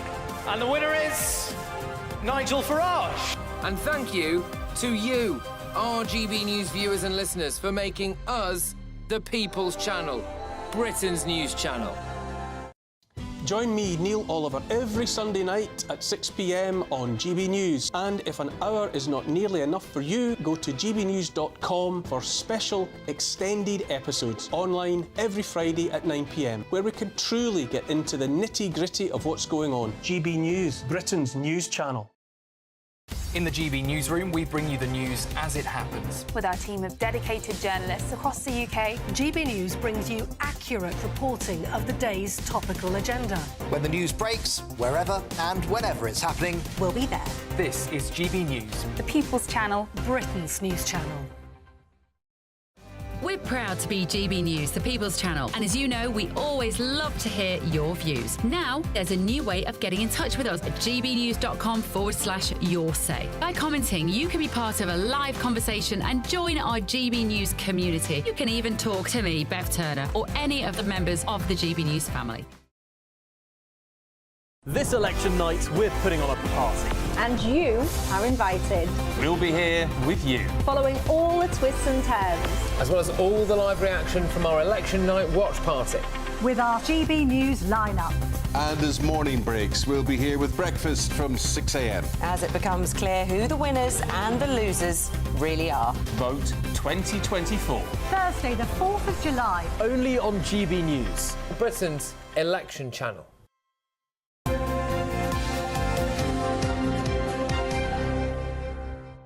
Paul Coyte's here with something shiny, and he's very excited. Show me your shiny thing. That's my shiny. So this is a 50p piece. Yes, you know, I love Olympic stuff. I know you do. I have a poster for 1972 Olympics, Munich Olympics, and I like, you know, it's maybe nerdy and sporty, but I do like to collect Coyte, Olympic one things. of the first times I met you, you made me wear a stinky, old Olympic jacket. The Olympic jacket, which was worn in the 1980 opening ceremony. What was the fur made I could start a museum, right? Here it is. Here we are. Look, can you see this? There we are. Look, I don't know whether you could... It certainly is shiny. Now, it's a Team GB 50p piece. Now, all the Olympic athletes and Paralympic athletes, they get this in their kit bag. Oh, very nice. So they get one of those in their kit bag. It's all for Paris 2024. They actually can buy them £12 for 50p. Get your head around that. But look at this. Look, there it is up close. But if when I actually open this up, it's lovely because it's like one of those little 3D books. Here we are. So look, I'm going to open this up now, and then you open up like that, and look, it's got a pop-up. there's Sky Brown, the Skateboarding. skateboarder. And I'm going to talk about another skateboarder very shortly. But anyway, there it is. So anyway, it's the Union flag. It's got the little Eiffel Tower on there as well. How many days to go? celebrate. You always have the countdown. Oh, like, goodness me. I think we're in the 20s. No, we're in the 20s now. Crikey, Yeah, that's we're flown by. not that far away now Okay. because it was 30 last week. So anyway, they're available now, and that's to celebrate the 2024 Olympics. Fabulous. Which I think is very nice. I think that's lovely. 24 days. 24 to the days Olympics. to go. There we go. 2024. Wimbledon don't have 24 days to wait for that. It is underway, and Emma Raducanu had a nice big ugly win on day one. Yeah, she is calling them. She is calling it a sort of an ugly win, and to win ugly, there's different ways of winning, isn't there? Winning beautifully is always the best way. Well, she always does, but I don't think that makes any difference to the tennis there. But she did win, which is the main thing. There was quite a few unforced errors that she wasn't too happy with, but she did come through. She didn't play who she was going to play. It was going to be Alexandrova, who pulled out, and so it was a lucky loser. Renata Zarazua from Mexico, she won 7-6, 6-3. So anyway, she's linked it to being like England, so she won ugly, just like England did. But anyway, into the next round, so we'll see how things go. Carlos Alcaraz, he won kind of ugly as well. He wasn't quite as good as he should be. He's the champion. He was nervous beforehand, and I wondered if that's because it's Wimbledon and he's got the likes of David Beckham and Catherine Jenkins and David Attenborough all in the royal box. The thing is, Catherine Jenkins, David Attenborough, David Beckham would probably be more nervous meeting Carlos Alcaraz. He's the Wimbledon champion. Superstar, yeah. He is a superstar, so he's got nothing to worry about there. But the main one is, of course, Andy Murray, who should be playing today. Because you're going. Because I'm going, and I did ask specifically that they put him on a Tuesday. But look, I mean, all things going well, he should play this evening at 6:30. Now, Wimbledon, the organisers of the All England Club have been very good with him because, in my opinion, he's the greatest sportsman we have ever had, without doubt, the greatest tennis player we've ever had, two-time Wimbledon champion. And I think better sportsman we've ever had. I do. I honestly do feel that way. I do feel that way with people, and I mean, I'm a big Andy Murray fan, but I mean, he's struggled to win a slam in recent years. But the thing is, he's already done that. He's a US Open champion, Wimbledon champion twice. From the struggles that he's come through to actually still be playing, I think he's remarkable. A hero. Yeah, I think he is. And so he's not going to let us know. Yeah. But he's probably just waking up now and he's sort of just having a stretch and thinking, oh, well, how's the back? He's lost a bit of feeling in his leg, and this is from the operation that he had last Saturday. So, is he going to play? Isn't he? Sounds he just too wants. Soon. If you've had any surgery, they always say 6 weeks. Wait 6 weeks. But the thing is, this Wimbledon is going to be his last Wimbledon. So if you're going to do it, Andy, it's going to be today. So I suggest it doesn't matter if you lose. Everybody wants to see you. Let's just hope Andy Murray does make it. I'm sure he'll be all over the pages of the papers tomorrow if he does. I was just looking. I think we've got Emma Raducanu on 3 of the front pages this morning, winning ugly, or at least 3. And then you've also got Jude Bellingham scratching his bits, not looking so good. So what's this all about? This is the celebration that Jude Bellingham did after the game on Sunday. So he scores the goal right in the very last minute against Slovakia, grabs his business, there we are, and it's like Harry Kane is looking the other way. Now, it's kind of ridiculous. You've got the woke celebration police saying, well, you've got the woke police saying this is, an insult and you shouldn't be doing it, and then you've got the other people saying this is ridiculous. UEFA are actually saying that they are looking into this for the fact that it's not a proper way to celebrate, and he shouldn't have done. He made an apology actually on Twitter yesterday, or X, or whatever you like to call it now. We're actually saying that to Slovakians, it wasn't against Slovakia. It was actually a private joke with one of his friends. But anyway, it looked like he was just showing I got big kahunas because I scored. I mean, fair enough. Just let it go. Yeah, we can't be without him against Switzerland on Saturday night. That's for sure. So I hope UEFA have their sensible heads on. So we need Jude Bellingham on Sunday. We need Andy Murray today, please. And Emma Raducanu, we'll just have to see how we go. All right, fabulous. Enjoy Wimbledon. The 50 pence, I'd like you to please spend that once. Oh, thanks. I'll keep that. Treasure it always. Can you imagine It's quite on message for GB News, isn't it, with the flag? Absolutely. I'd like to pay for my sweets with this 50 pence, please. Thanks, Coity. See you soon. OK. Right, stay with us. Claire Muldoon, Alex Armstrong, hot-footing it into the studio to take us through what is making the news. Don't go anywhere. On election night, we are throwing a party. The GB News Election Night Watch Party will be live from Essex, and you are all invited. On air from 10 o'clock, we'll have familiar faces from across the channel, entertainment and lots more stuff as we keep our eye on all the results as they come flying in. If you want to join our live Election Night Watch Party audience, scan the QR code on screen or go to gbnews.com/election party. This is GB News, Britain's news channel. History lecturers at the University of Liverpool have been advised to problematise whiteness and heterosexuality in their seminars. They are saying that you should be guilty if you're white and heterosexual. Not using the long words they use, but that's kind of what they're saying. Yeah, but do you know what? History in this country is concerned with more and has been lived by more white people and more heterosexuals, right? And that's the history. I'll tell you something else, Dawn. This is Russell Group University material here. This is Liverpool. It's a really good university. The thing that really got me going, apart from this, and I thought it was an AI generation of words input into a system to come up with from something. It's ridiculous. The main issue I have is the verb problematise. I've never heard of that before. So they should be prioritising grammar. Let's get first principles back in there firstly. It's just promoting anti-racism. It's not, Amy. It is, wait. It's just bringing the marginalised voices into the discussion. So no, what they're saying is look at British history through the optic of... all perspectives. So let's look at it from the perspective of a queer person growing up. Let's look at it from the perspective of somebody from... But that's not the majority. When I actually looked at the evidence, it's all about unpacking bias, and you have to admit there has been a white bias in history. No, there hasn't, because the facts... From a white perspective... Amy, the facts are, in history, most people in this country are white and heterosexual. Of course, but then there's still... So that's the history. ...voices that deserve to be brought into the discussion as much as the dominant... Look, like, that's all decolonising the curriculum is hearing all sides of the argument. Which surely we at GB News love. We celebrate that. That's what we do. We do, but we're not telling anybody it's bad to be white or it's bad to be... Exactly. That is not what... Amy, it is. It is. Amy. The People's Channel. This election night, we're putting on a party. And you are invited. We'll be here with you. Following all the twists and turns. As well as all the live reaction from our election night watch party. With our GB News lineup.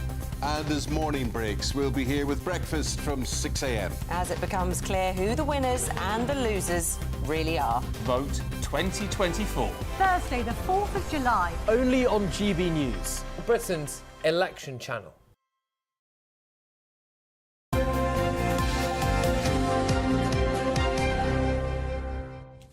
Best part of the programme, in my opinion, is going through the papers. We've got Alex Armstrong and Claire Muldoon. I'm not biased. Some of my favourite reviewers This as is well. the kind of bias that we love, We love Isabel. this We kind love of it. bias. Yeah. OK, good. What about the kind of bias that means that poor old Carol Kirkwood at the BBC gets blamed for bad weather? I just can't believe this story. I mean, I really, really can't. This is in the weather Mirror. is atrocious as it is, but for people to blame poor Carol Kirkwood for the weather. But that's a double-edged sword in that when it's good, she gets to bask in the glory as well. It doesn't. The BBC Breakfast weather presenter, 62, was asked if people think she's responsible for the rain. She went, yes, they do. She said, people keep stopping me in the street and saying, Carol, why are you making the weather so bad? What is wrong with the weather? What do people blame you for? Oh, everything. Oh, yeah, no. State of the world. State of the country. Yeah. It reminds me of that Michael Fish. Do you remember when he predicted there would be, like, I think he predicted there would be storms or something, or maybe it was the other way around, and then nothing happened. Absolutely And then people were like, what were you doing, Michael? Yeah, what are it's you a difficult saying? job to be a weather It's all presenter. blamed in global warming Carol now, Kirkwood, I believe, I definitely remember when I used to work at the BBC, she, year after year, used to win. I think she won Rear of the Year. And I also think she won Guilty Crush, you know, Oh, because she was really? an older Yeah. lady when she got married. And I think there were a lot of hopeful viewers that thought they might back her, but apparently it's all her fault, climate change. Talking of that, she also recalled her biggest on-screen blunder involving jugs of water and Bill Turnbull. Carol told the late Bill, yes, I have my jugs out, and it'll be again in 15 minutes. Good for her. Love her. Right, Alex, let's get serious for a minute. Kemi Badenoch, who seems to be playing a bit of a blinder, it has to be said, the last couple of days. Yes. Whether you agree with her or not, she seems to have tapped into a more positive form of campaigning, sort of, rather than getting rid of lots of people who might vote Conservative. She's trying to bring them back into the fold. Yes. What is she saying today? Because she is worried about losing some of her colleagues. Yes, so she's saying that voting for reform is going to ensure a Conservative wipeout for decades, saying all of our lives depend on it, now is the time to vote Conservative. And I don't know whether this headline, I mean, so the viewers can see this headline here, actually has the opposite effect to what they think it does. I think if you are someone who's thinking of voting for reform or thinking of voting for Labour, and you're looking at the two, actually you're telling your voters, if you want to get rid of me, here's how you do it. So I actually think it has the opposite effect. But let's not forget, Kemi Badenoch is a right-leaning Conservative. She's already registered her name for a leadership campaign. So she's now trying to appeal to her core on the right and say it's sad. I think she said the other day that she finds it sad when people vote for reform. Do you know what? See, when you actually read that out there, what Kemi Badenoch would say would be a vote for reform, you should vote. I was thinking, God, where's she going to say to vote? Because I'm just How so... compelling. Of course she's going to say Conservative. Yes, she but you said it say breaks her that. heart. She said it to Breaks her Camilla heart, Tominey, and thank it you. made headline news. You know, you say that, but I think politics is all over the place at the moment. Yeah, but Kemi Badenoch is a true blue. I love her. I really do, and I think she might be the next leader of the Conservatives. Steve Baker saying he wouldn't rule out running for the leadership. People keep talking about this being the last 2 days before the election's over. May I just point out, we'll probably have a brand new one to talk about come Friday. So brace yourself, folks. Brand new election come Friday? Yes, for a new leader of the Conservatives. Another Tory leader, the famous. Here we go again. Right, Claire, let's take a bit of a step away from politics, we all say with delight. Bogus statue crying shame. This is in the Daily Star. Of course, it's in the Daily Star. Right, rivet and read. Virgin Mary's tears are just blood from a pig. That's apparently from the Vatican. This lady, north of Owner, her name is Gisela Claudia. She's from the northern region of Rome. She went to Medjugorje, which is quite a large Catholic state for prayer. We've had, apparently, Our Lady has appeared there to the children of Medjugorje, not unlike she appeared to Bernadette in Lourdes. But this lady took this statue from Medjugorje home to Rome, and she's been saying that, you know, Our Lady's appearing to her and giving her messages, and indeed she's crying blood from her eyes. So there was a full Vatican investigation. There's been plenty of people coming to this region, and it's a hoax. Well, it's good that the Vatican have taken this impartially and looked at it properly to decide whether or not... Which they do, but, you know, you just think, gosh, what an absolute waste. What goes through people's minds to think that they're going to get away with it in this day and age? Maybe 100 years ago without all this DNA testing and everything. Yeah. It's so ridiculous, isn't it? Well, it is, but, you know, there's a testament of faith there, an element of faith, and what about all the rest of the things that have happened in the past and currently in Well, you're both Medjugorje? Catholics. How do you feel about this bogus... I think it's great that the Vatican have taken it seriously and decided to call it out, because it'd be quite easy for them to say, well, you know, pig's blood doesn't mean it hasn't undergone some sort of divine miracle. But they've said, no, absolutely not, and that gives legitimacy, I think, to what they say. It does. But we actually have octopuses that choose who's going to win the Euros. That's true. So I don't know where you're going with that. Let's just pull it back a bit, guys. Let's stay with the Star, shall we, seeing as they're producing such high-quality news. And it is the end of our paper review this morning. If you enjoy a glass of wine, Alex, we have the dinosaurs to thank. Yeah, I love a glass of wine. I don't know about you guys, but... Absolutely. But, you know, so the dinosaurs... Well, let's be clear, it's the wiping out of the dinosaurs that we have to thank. So it's the asteroid. It's the asteroid we have to thank, not the dinosaurs. Okay. It's them going. So we found 9 new species of fossilised grapes that have been discovered in South America, which are attributed to the fact that dinosaurs were used to be quite clumsy and eat a lot, and they'd knock down a lot of trees, eat a lot of the plants and the herbs. And because of the wiping out of the dinosaurs, it allowed these grape plants to spread all over the world. So there you go. You can thank your next lovely glass of wine, if anything from the Southern America or anything along that part of the world, I'll tell you the dinosaurs being gone. And our own lives. Mendoza Brothers Malbec from Argentina is delicious. It's fossilised dinosaur Thank you to the asteroids. Yes, and thank you to both of you. I've enjoyed going through the papers with you both this morning. Alex Armstrong, Claire Muldoon. We'll see you next week when we probably have a new government, a new new family living in number 10, and goodness knows who leading the Conservative Party. Well, that's the big question. Looking forward to it. Thanks, guys. Thanks, Isabel. Right, let's get a check on the forecast. It's a little bit unsettled, not great for Wimbledon either. Here's Annie Shuttleworth with everything you need to know. Looks like things are heating up. Boxed boilers, sponsors of weather on GB News. Good morning. Welcome to your latest GB News weather update. A bit of a murky start for some southeastern areas this morning. Elsewhere, though, it will turn brighter. However, some showers are on the way the northwest later on today. So the rain from yesterday, all that cloud still hanging about across the southeast through this morning. Some drizzly rain as well for parts of East Anglia down into Kent too. Behind it though, for many western and central areas of England and up towards Scotland and Northern Ireland, it will turn much brighter through the middle of the day. However, looking northwest, it will cloud over towards the afternoon with some rain and showers. Temperatures around 17 to 21 degrees at best, a little fresher than yesterday. Through this evening, we'll continue to see that rain pushing in from the north and west. Here it's going to be a wet 12 hours or so, particularly across northwestern areas of Scotland. Quite a lot of cloud around. We could see some heavier bursts of rain in there across parts of Northern Ireland too. Now, a mix of clearer skies and some spells of showers across northeastern areas of England, but it will be clearer further south for much of Wales, the southwest central areas of England too, and actually to the southeast it will be a much brighter end to the day compared to this morning. Through this evening, well, it stays quite cloudy and wet across northern areas, and it will remain fairly dry across the south, but that dry weather will become more and more restricted to the far south coast as the night goes on. And we've got this cloudy, wet weather, quite humid air moving in from the south and west, so temperatures will be around the mid-teens across southern areas by tomorrow morning, but it's going to be a fairly damp start through Wednesday, and there will be quite a lot of wet weather, particularly across western areas of the UK. There will be some spells of rain across the southeast, but it should be much drier here compared to elsewhere. Quite a lot of cloud around across the west, some hill fog and coastal fog too, making it feel rather murky here. Temperatures 17 degrees in the west, perhaps 20 degrees in the east. Have a great day. See you later. A brighter outlook with Box Solar, sponsors of weather on GB News.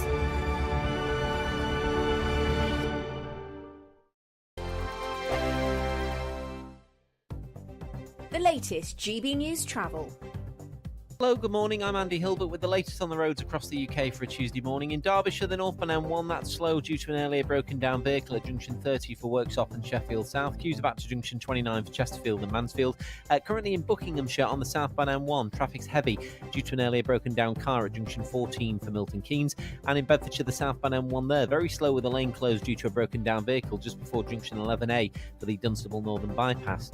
Currently as well in Surrey, the anti-clockwise M25, long delays and one lane closed due to an accident just before junction 10 for the A3 at the Wisley interchange, and in Fife the M90 in both directions queuing due to earlier overrunning roadworks. That's going to affect you at junction 1C for Admiralty Road.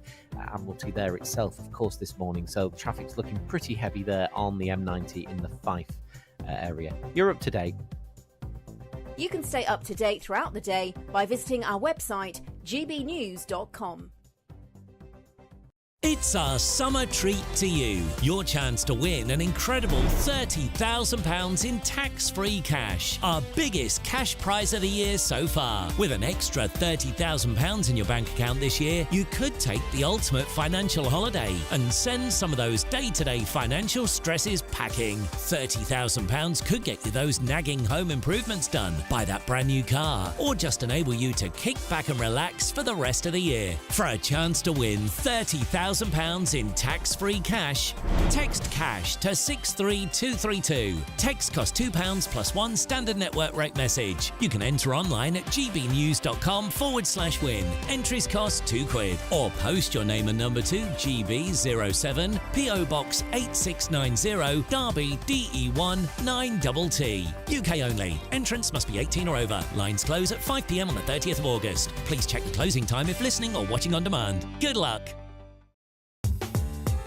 I'm Christopher Hope. From pop stars to politicians, I'll interview anybody in a pub who's got a political opinion. Join me every Friday on Spotify, Apple Podcasts, YouTube or gbnews.com, or wherever you get your podcasts. GB News, Britain's election channel. Join me, Neil Oliver, every Sunday night at 6 p.m. on GB News. And if an hour is not nearly enough for you, go to gbnews.com for special extended episodes online every Friday at 9 p.m, where we can truly get into the nitty-gritty of what's going on. GB News, Britain's news channel. Every Saturday, 10 till 12, we'll bring you all of the news that you need to know. We'll also remind you that there is so much to smile about. It's my favourite time of the week. I get to relax, enjoy some light-hearted stories, and let Ellie teach me about fashion too. That's Saturday Morning Live, every Saturday, 10 till 12. Only on GB News, Britain's news channel.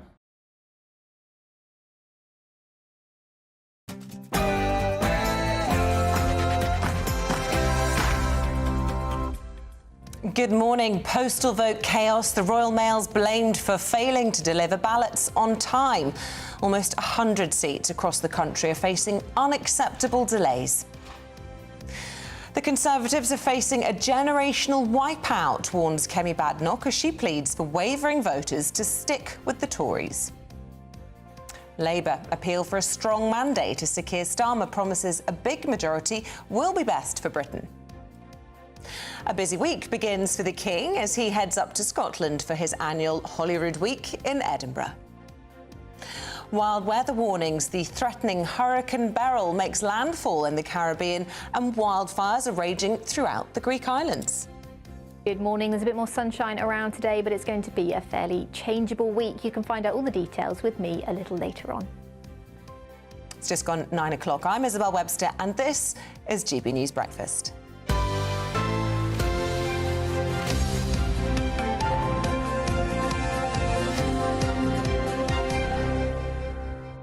Well, you probably don't need me to tell you. Just 2 days left to go now. Postal vote delays, though, are causing chaos as Royal Mail's accused of failing to deliver ballots before Thursday.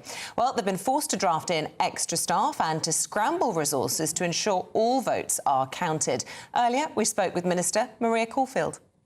My understanding is local councils have sent out those postal ballots, so it is a Royal Mail issue rather than a local council issue. Kevin Hollinrake is personally meeting with Royal Mail to try and get this resolved urgently. Well, this comes as political leaders begin to make their final election pitches to voters. Rishi Sunak trying to win over reform voters, while Sir Keir Starmer is promising that a big majority, or a supermajority as it's being dubbed by some, is indeed best for Britain. Let's take a look back on what's been a busy 24 hours for our political leaders.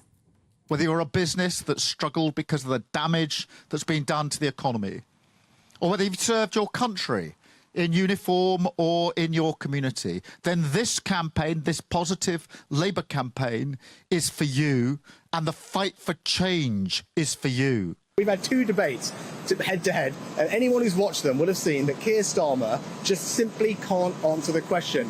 What would he do with illegal migrants that come to our country? He doesn't have a plan. Britain is broken. Britain needs reform.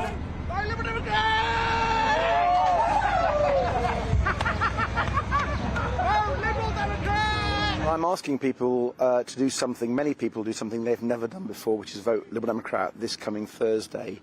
We're finding a lot of lifelong Conservatives considering us. They don't want to vote Conservatives. Some young people who've never voted before, and we're saying, do something you've never done. I've just done it. I've never done that before. So take the plunge.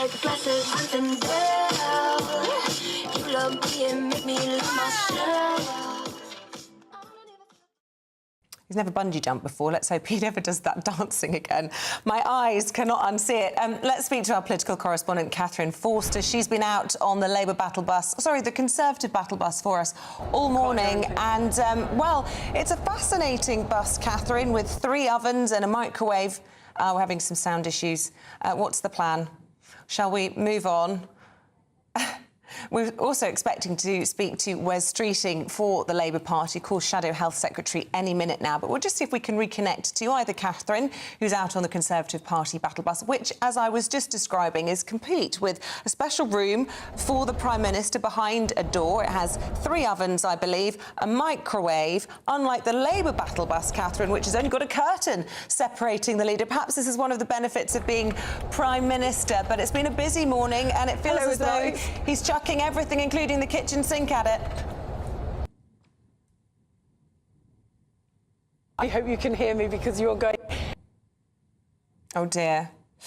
Issues there, as you can see, and not sure if we're going to be able to speak to Wes Streeting just yet. He is just grabbing his microphone. But with the time at 4 minutes past 9, let's take an early look at our bulletin stories this morning with Hurricane Beryl hitting the Caribbean, making landfall in Grenada, sparking warnings to life, threatening winds and dangerous storms. Officials there have warned it's the earliest time of the year that a storm of such strength has ever formed in the region.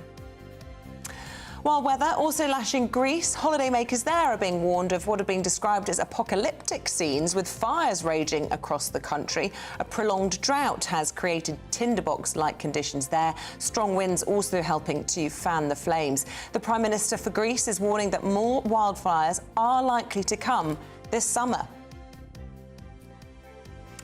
And 3 military horses broke free from the Household Cavalry Mounted Regiment yesterday after being spooked by a London bus. Look at that sight if you're in the car, on the radio, check it out on our website. It is the second incident in 3 months involving army animals breaking loose in the capital. What's going on?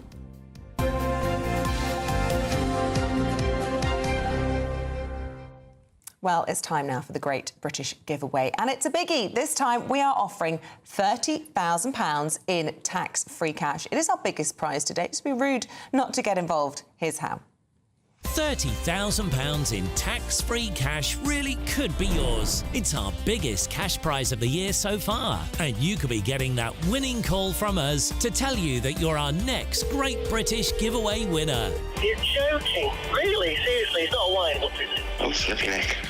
Oh, dear. Oh, my God. This is amazing. I'm in shock. Like I said, I've never won anything like this. That is absolutely fantastic. We're over the moon. Thank you. For a chance to win £30,000 in tax-free cash, text cash to 63232. Text costs £2 plus 1 standard network rate message. You can enter online at gbnews.com/win. Entries cost £2. Or post your name and number to GB07 PO Box 8690 Derby DE1 9TT. UK only. Entrance must be 18 or over. Lines close at 5 p.m. on the 30th of August. Please check the closing time if listening or watching on demand. Good luck.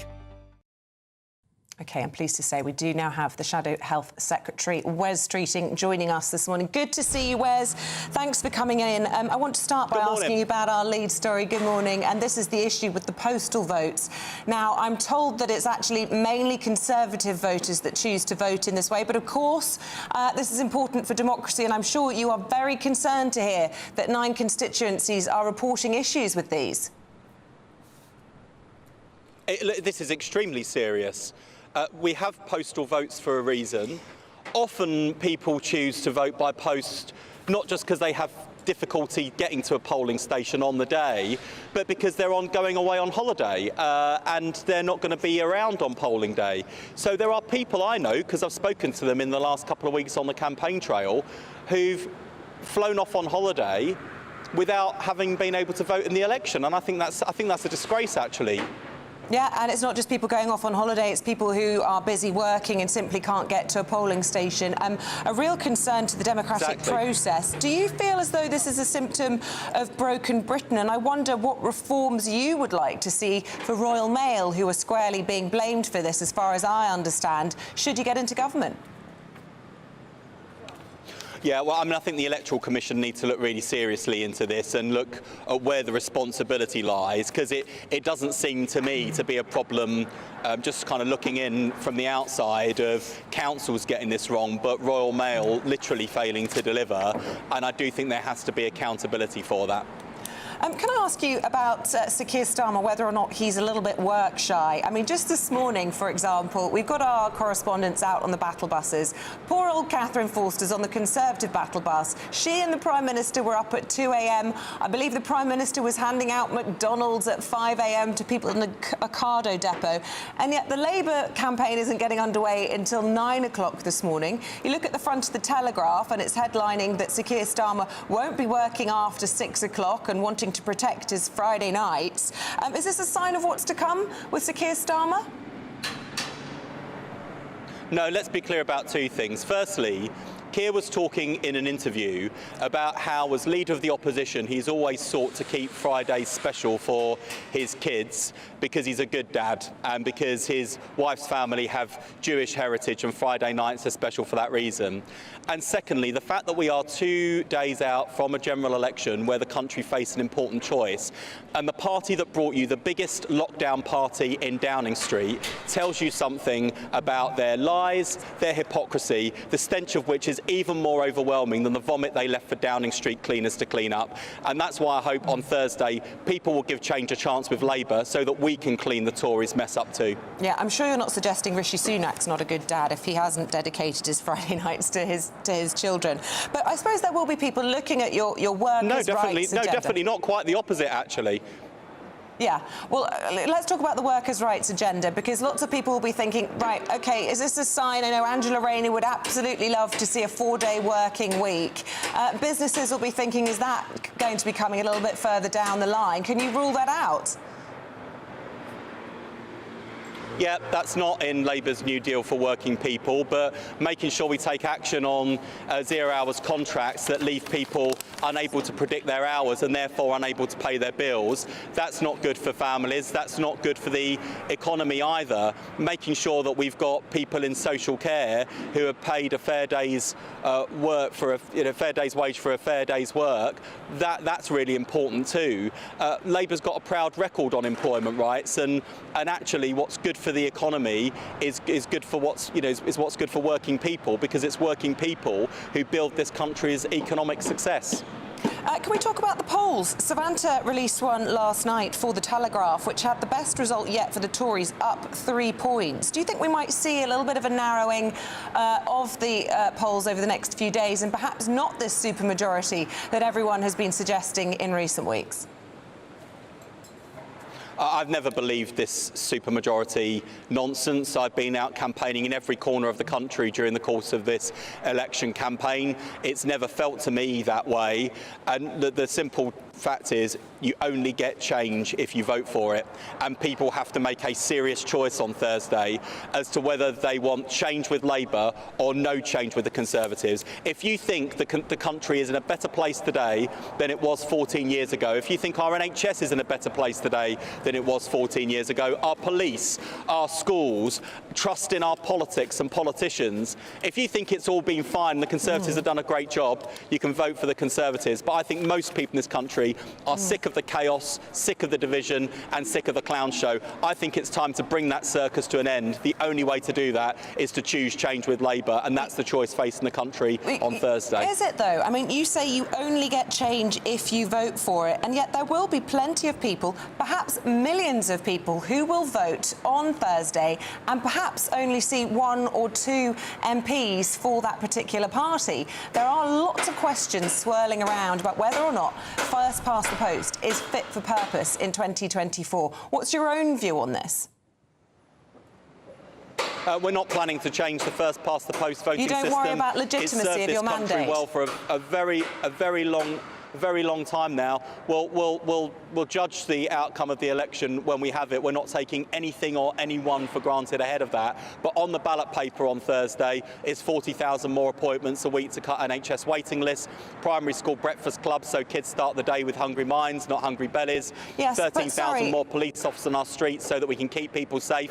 That's the change that Labour offers. Yes, but you say we'll judge it when we see it. So is that saying that if you do happen to have the smaller vote share than some of your predecessors, but yet more seats than, say, Tony Blair managed to get, you will re-evaluate and reconsider whether or not first past the post works? What do you mean when you say we'll judge it when we see?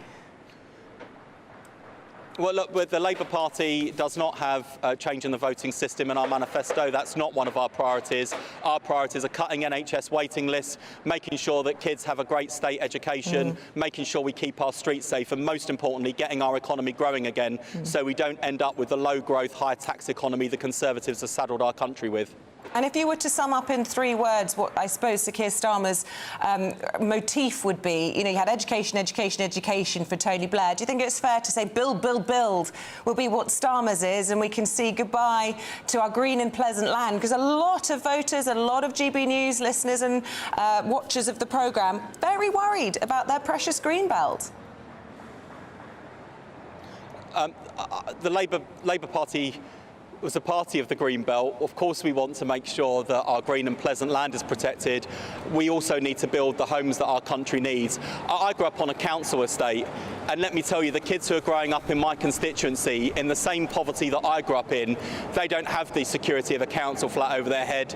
They're in bed and breakfast, being pushed from pillar to post, and not just from home to home, from school to school. What chance have those kids got to get the great state education that I have? I have seen families in the most most grotty accommodation imaginable. And even people who aren't at the sharpest end are struggling to pay their rents, which are rocketing. They're struggling to pay their mortgages. Thanks very much, Liz Truss and the mini-budget. Unless we build the homes this country needs, we will continue to have a housing crisis that drives a cost of living crisis, and we will not allow that to happen. Wes, many people in your own party are concerned about child poverty. Gordon Brown, for example, saying you need to do more on this issue. It's not just about housing. You're going to have a big row on this if you do have a big majority come Friday.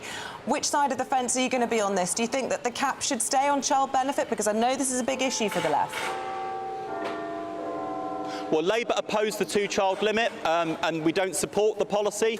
But the reason why we've not put it in our manifesto at this stage is because every policy in our manifesto has got to be fully costed, fully funded, a promise we can keep and a promise the country can afford. We will have a cross-government child poverty strategy to reduce child poverty, like the last Labour government did, lifting 1 million kids out of poverty. But whether it's free primary school breakfast clubs, building the homes we need, insulating homes to cut people's bills, switching on Great British Energy so we can create jobs and cut bills, the New Deal for working people, all of these things are going to make a big difference to reducing child poverty. And that is a contrast with a Conservative Party that has seen child poverty go up. You can judge us on our record and give us a mandate to plan for the future too. OK, you don't support it, but you are keeping it. I'm being told you've got to go. Wes Streeting, thanks for making time for us. Appreciate it. Right, no, thanks for having us. Thank you. Very, very welcome. GB News is going to be live in Essex on election night. Michelle Dewberry and Patrick Christys will be hosting our exclusive election night coverage. So if you'd like to be there, if you'd like to be in the live audience, for example, you can apply now either by scanning the QR code on screen or you can visit gbnews.com.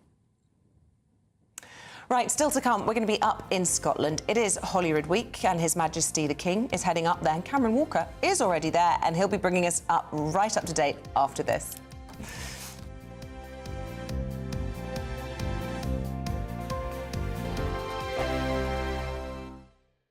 This election night, we're putting on a party. And you are invited. We'll be here with you. Following all the twists and turns.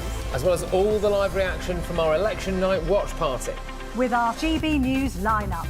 And as morning breaks, we'll be here with breakfast from 6 a.m. As it becomes clear who the winners and the losers really are. Vote 2024. Thursday, the 4th of July. Only on GB News, Britain's election channel. Sunday with Michael Portillo from 11, only on GB News.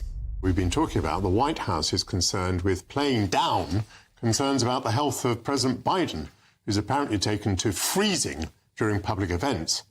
Italy's Prime Minister Giorgia Meloni was seen herding the president back into a photo with world leaders after he shuffled aimlessly away from the group. In the last few days, videos and images of the president freezing at a fundraising event went viral, but the White House stated that they were deceptively edited cheap fakes. With me now, again, is my panel, the historian and broadcaster Tessa Dunlop and the associate comment editor of The Telegraph, Mujaz Ahmed. Mujaz, I mean, you are a journalist. What about this idea that in some way the images could be fake? They could be fake, and some of them will be fake. But the reason these AI images or AI videos or weirdly edited videos are a problem for the White House is that people have seen enough of Biden freezing in real life. It's not going away, this one. It's perception versus reality, but as Mustafa said, it doesn't matter because it's now become Biden's reality, which is bushfighting these questions about his ability connected to his age. I don't understand where you go from here. He's got a vice president who isn't presidential material, who I think polls worse than he does, despite these, you would call them ageist. In many ways, it's about his competence, isn't it? It can make a big difference when the president whose competence, mental competence, is under question, is running on the matter of competence itself. They're trying to paint Trump as being incompetent, as being not presidential, as being unable to lead, while they have a candidate who struggles to get off the stage. Yeah. That's the issue for them. And it's not really about age. He's not much older than Trump, as you say. It's about the appearance of age. GB News, the People's Channel. GB News is Britain's election channel. And when the big stories break, we're tackling them on Britain's newsroom. When we disagree, and we disagree a lot, it's even livelier than normal. We don't disagree that much. We do. His comedy, though, is revolting. I knew her, unlike you. That explains Beverly Turner's temperament. It's a bit frothy in here, isn't it? He'll have one of me one day. For dartball practice. Britain's Newsroom on GB News. Weekdays, 9:30 a.m. GB News, the People's Channel, Britain's news channel. This election night, we're putting on a party. And you are invited. We'll be here with you. Following all the twists and turns. As well as all the live reaction from our election night watch party. With our GB News lineup. And as morning breaks, we'll be here with breakfast from 6 a.m. As it becomes clear who the winners and the losers really are. Vote 2024. Thursday, the 4th of July. Only on GB News. Britain's election channel.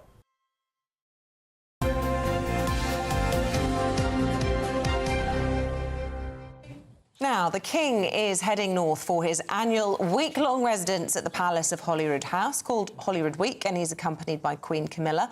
They'll be celebrating Scottish culture, history and achievement. And joining us now to tell us more about what they'll be up to is our royal correspondent, Cameron Walker. And it's quite a week, I suppose, for Scotland. Yesterday, we saw Balmoral Castle being opened up to the public for the first time. And, of course, that carries extra significance because it is, of course, where Her Majesty the Queen breathed her last breaths.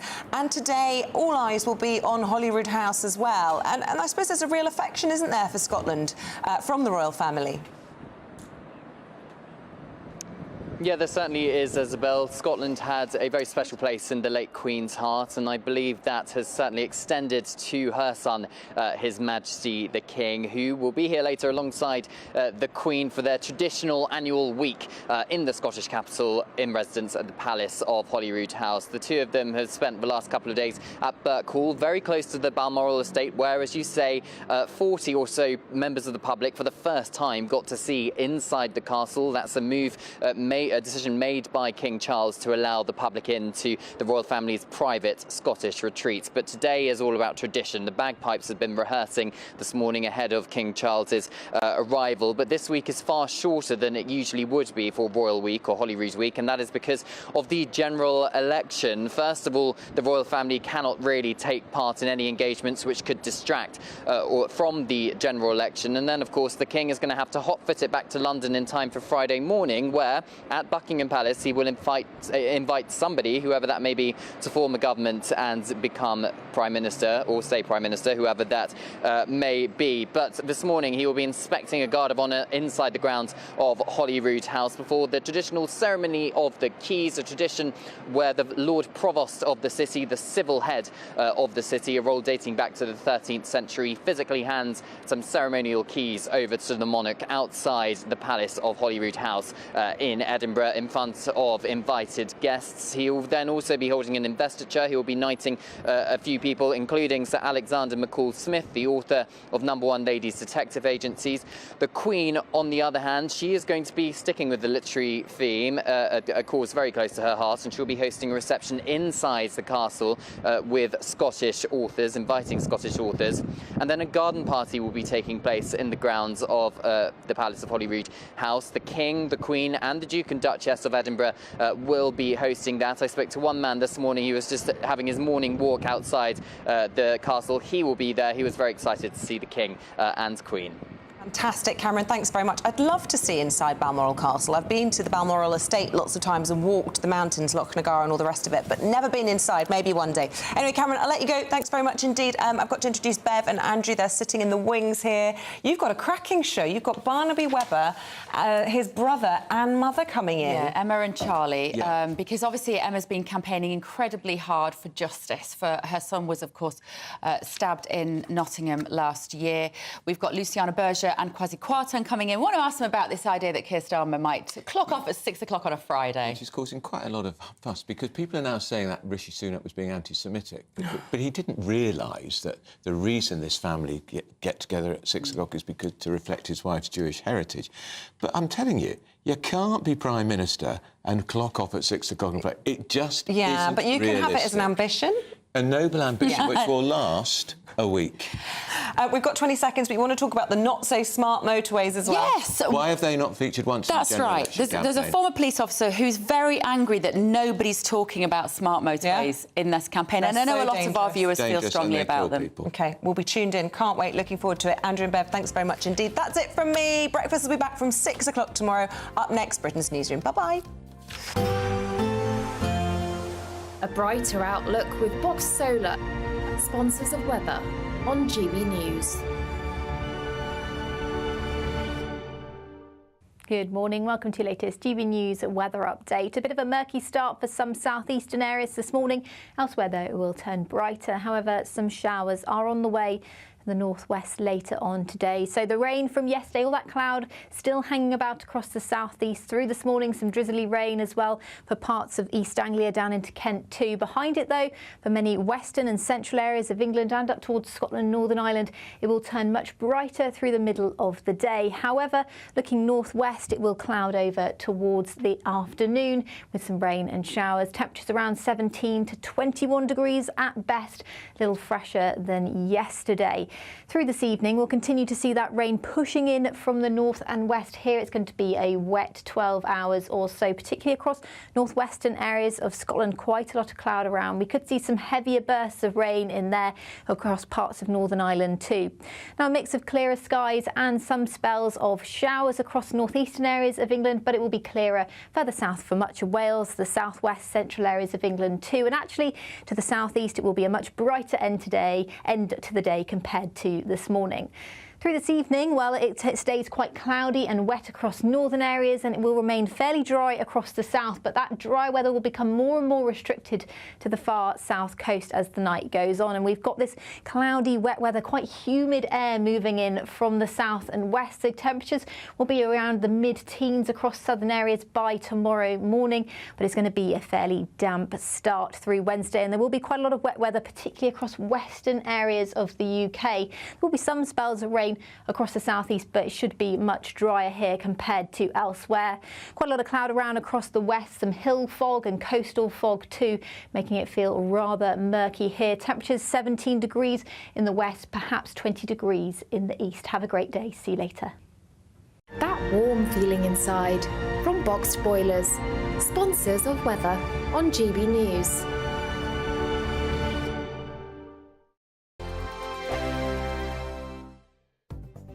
The latest GB News travel. Hello, good morning. I'm Andy Hilbert with the latest across the UK for a Tuesday morning. In Buckinghamshire, the southbound M1, that's slow due to an earlier broken down car, junction 14 for Milton Keynes. In Bedfordshire, the southbound M1, very slow due to an earlier broken down vehicle just before junction 11A for Dunstable and Luton North in the roadworks. And in Bedfordshire on the southbound M1, a lane closed at the minute due to a broken down vehicle just after junction 12 at Flitwick. Currently as well at the moment too, traffic's looking busy in Surrey on the anti-clockwise M25. Long delays and a lane closed there due to an accident just before junction 10 for the A3 at the Wisley interchange. And in Bristol, the M4 eastbound, the exit slipped to the M5 south, partially blocked due to emergency barrier repairs at junction 20 for the M5 and the Almesbury interchange. As you'd imagine, traffic's looking quite busy there. And in Lincolnshire, in Welton Cliff, the A15 is closed due to an accident near to Heath Lane at Welton Cliff itself this morning. You're up to date. You can stay up to date throughout the day by visiting our website, gbnews.com.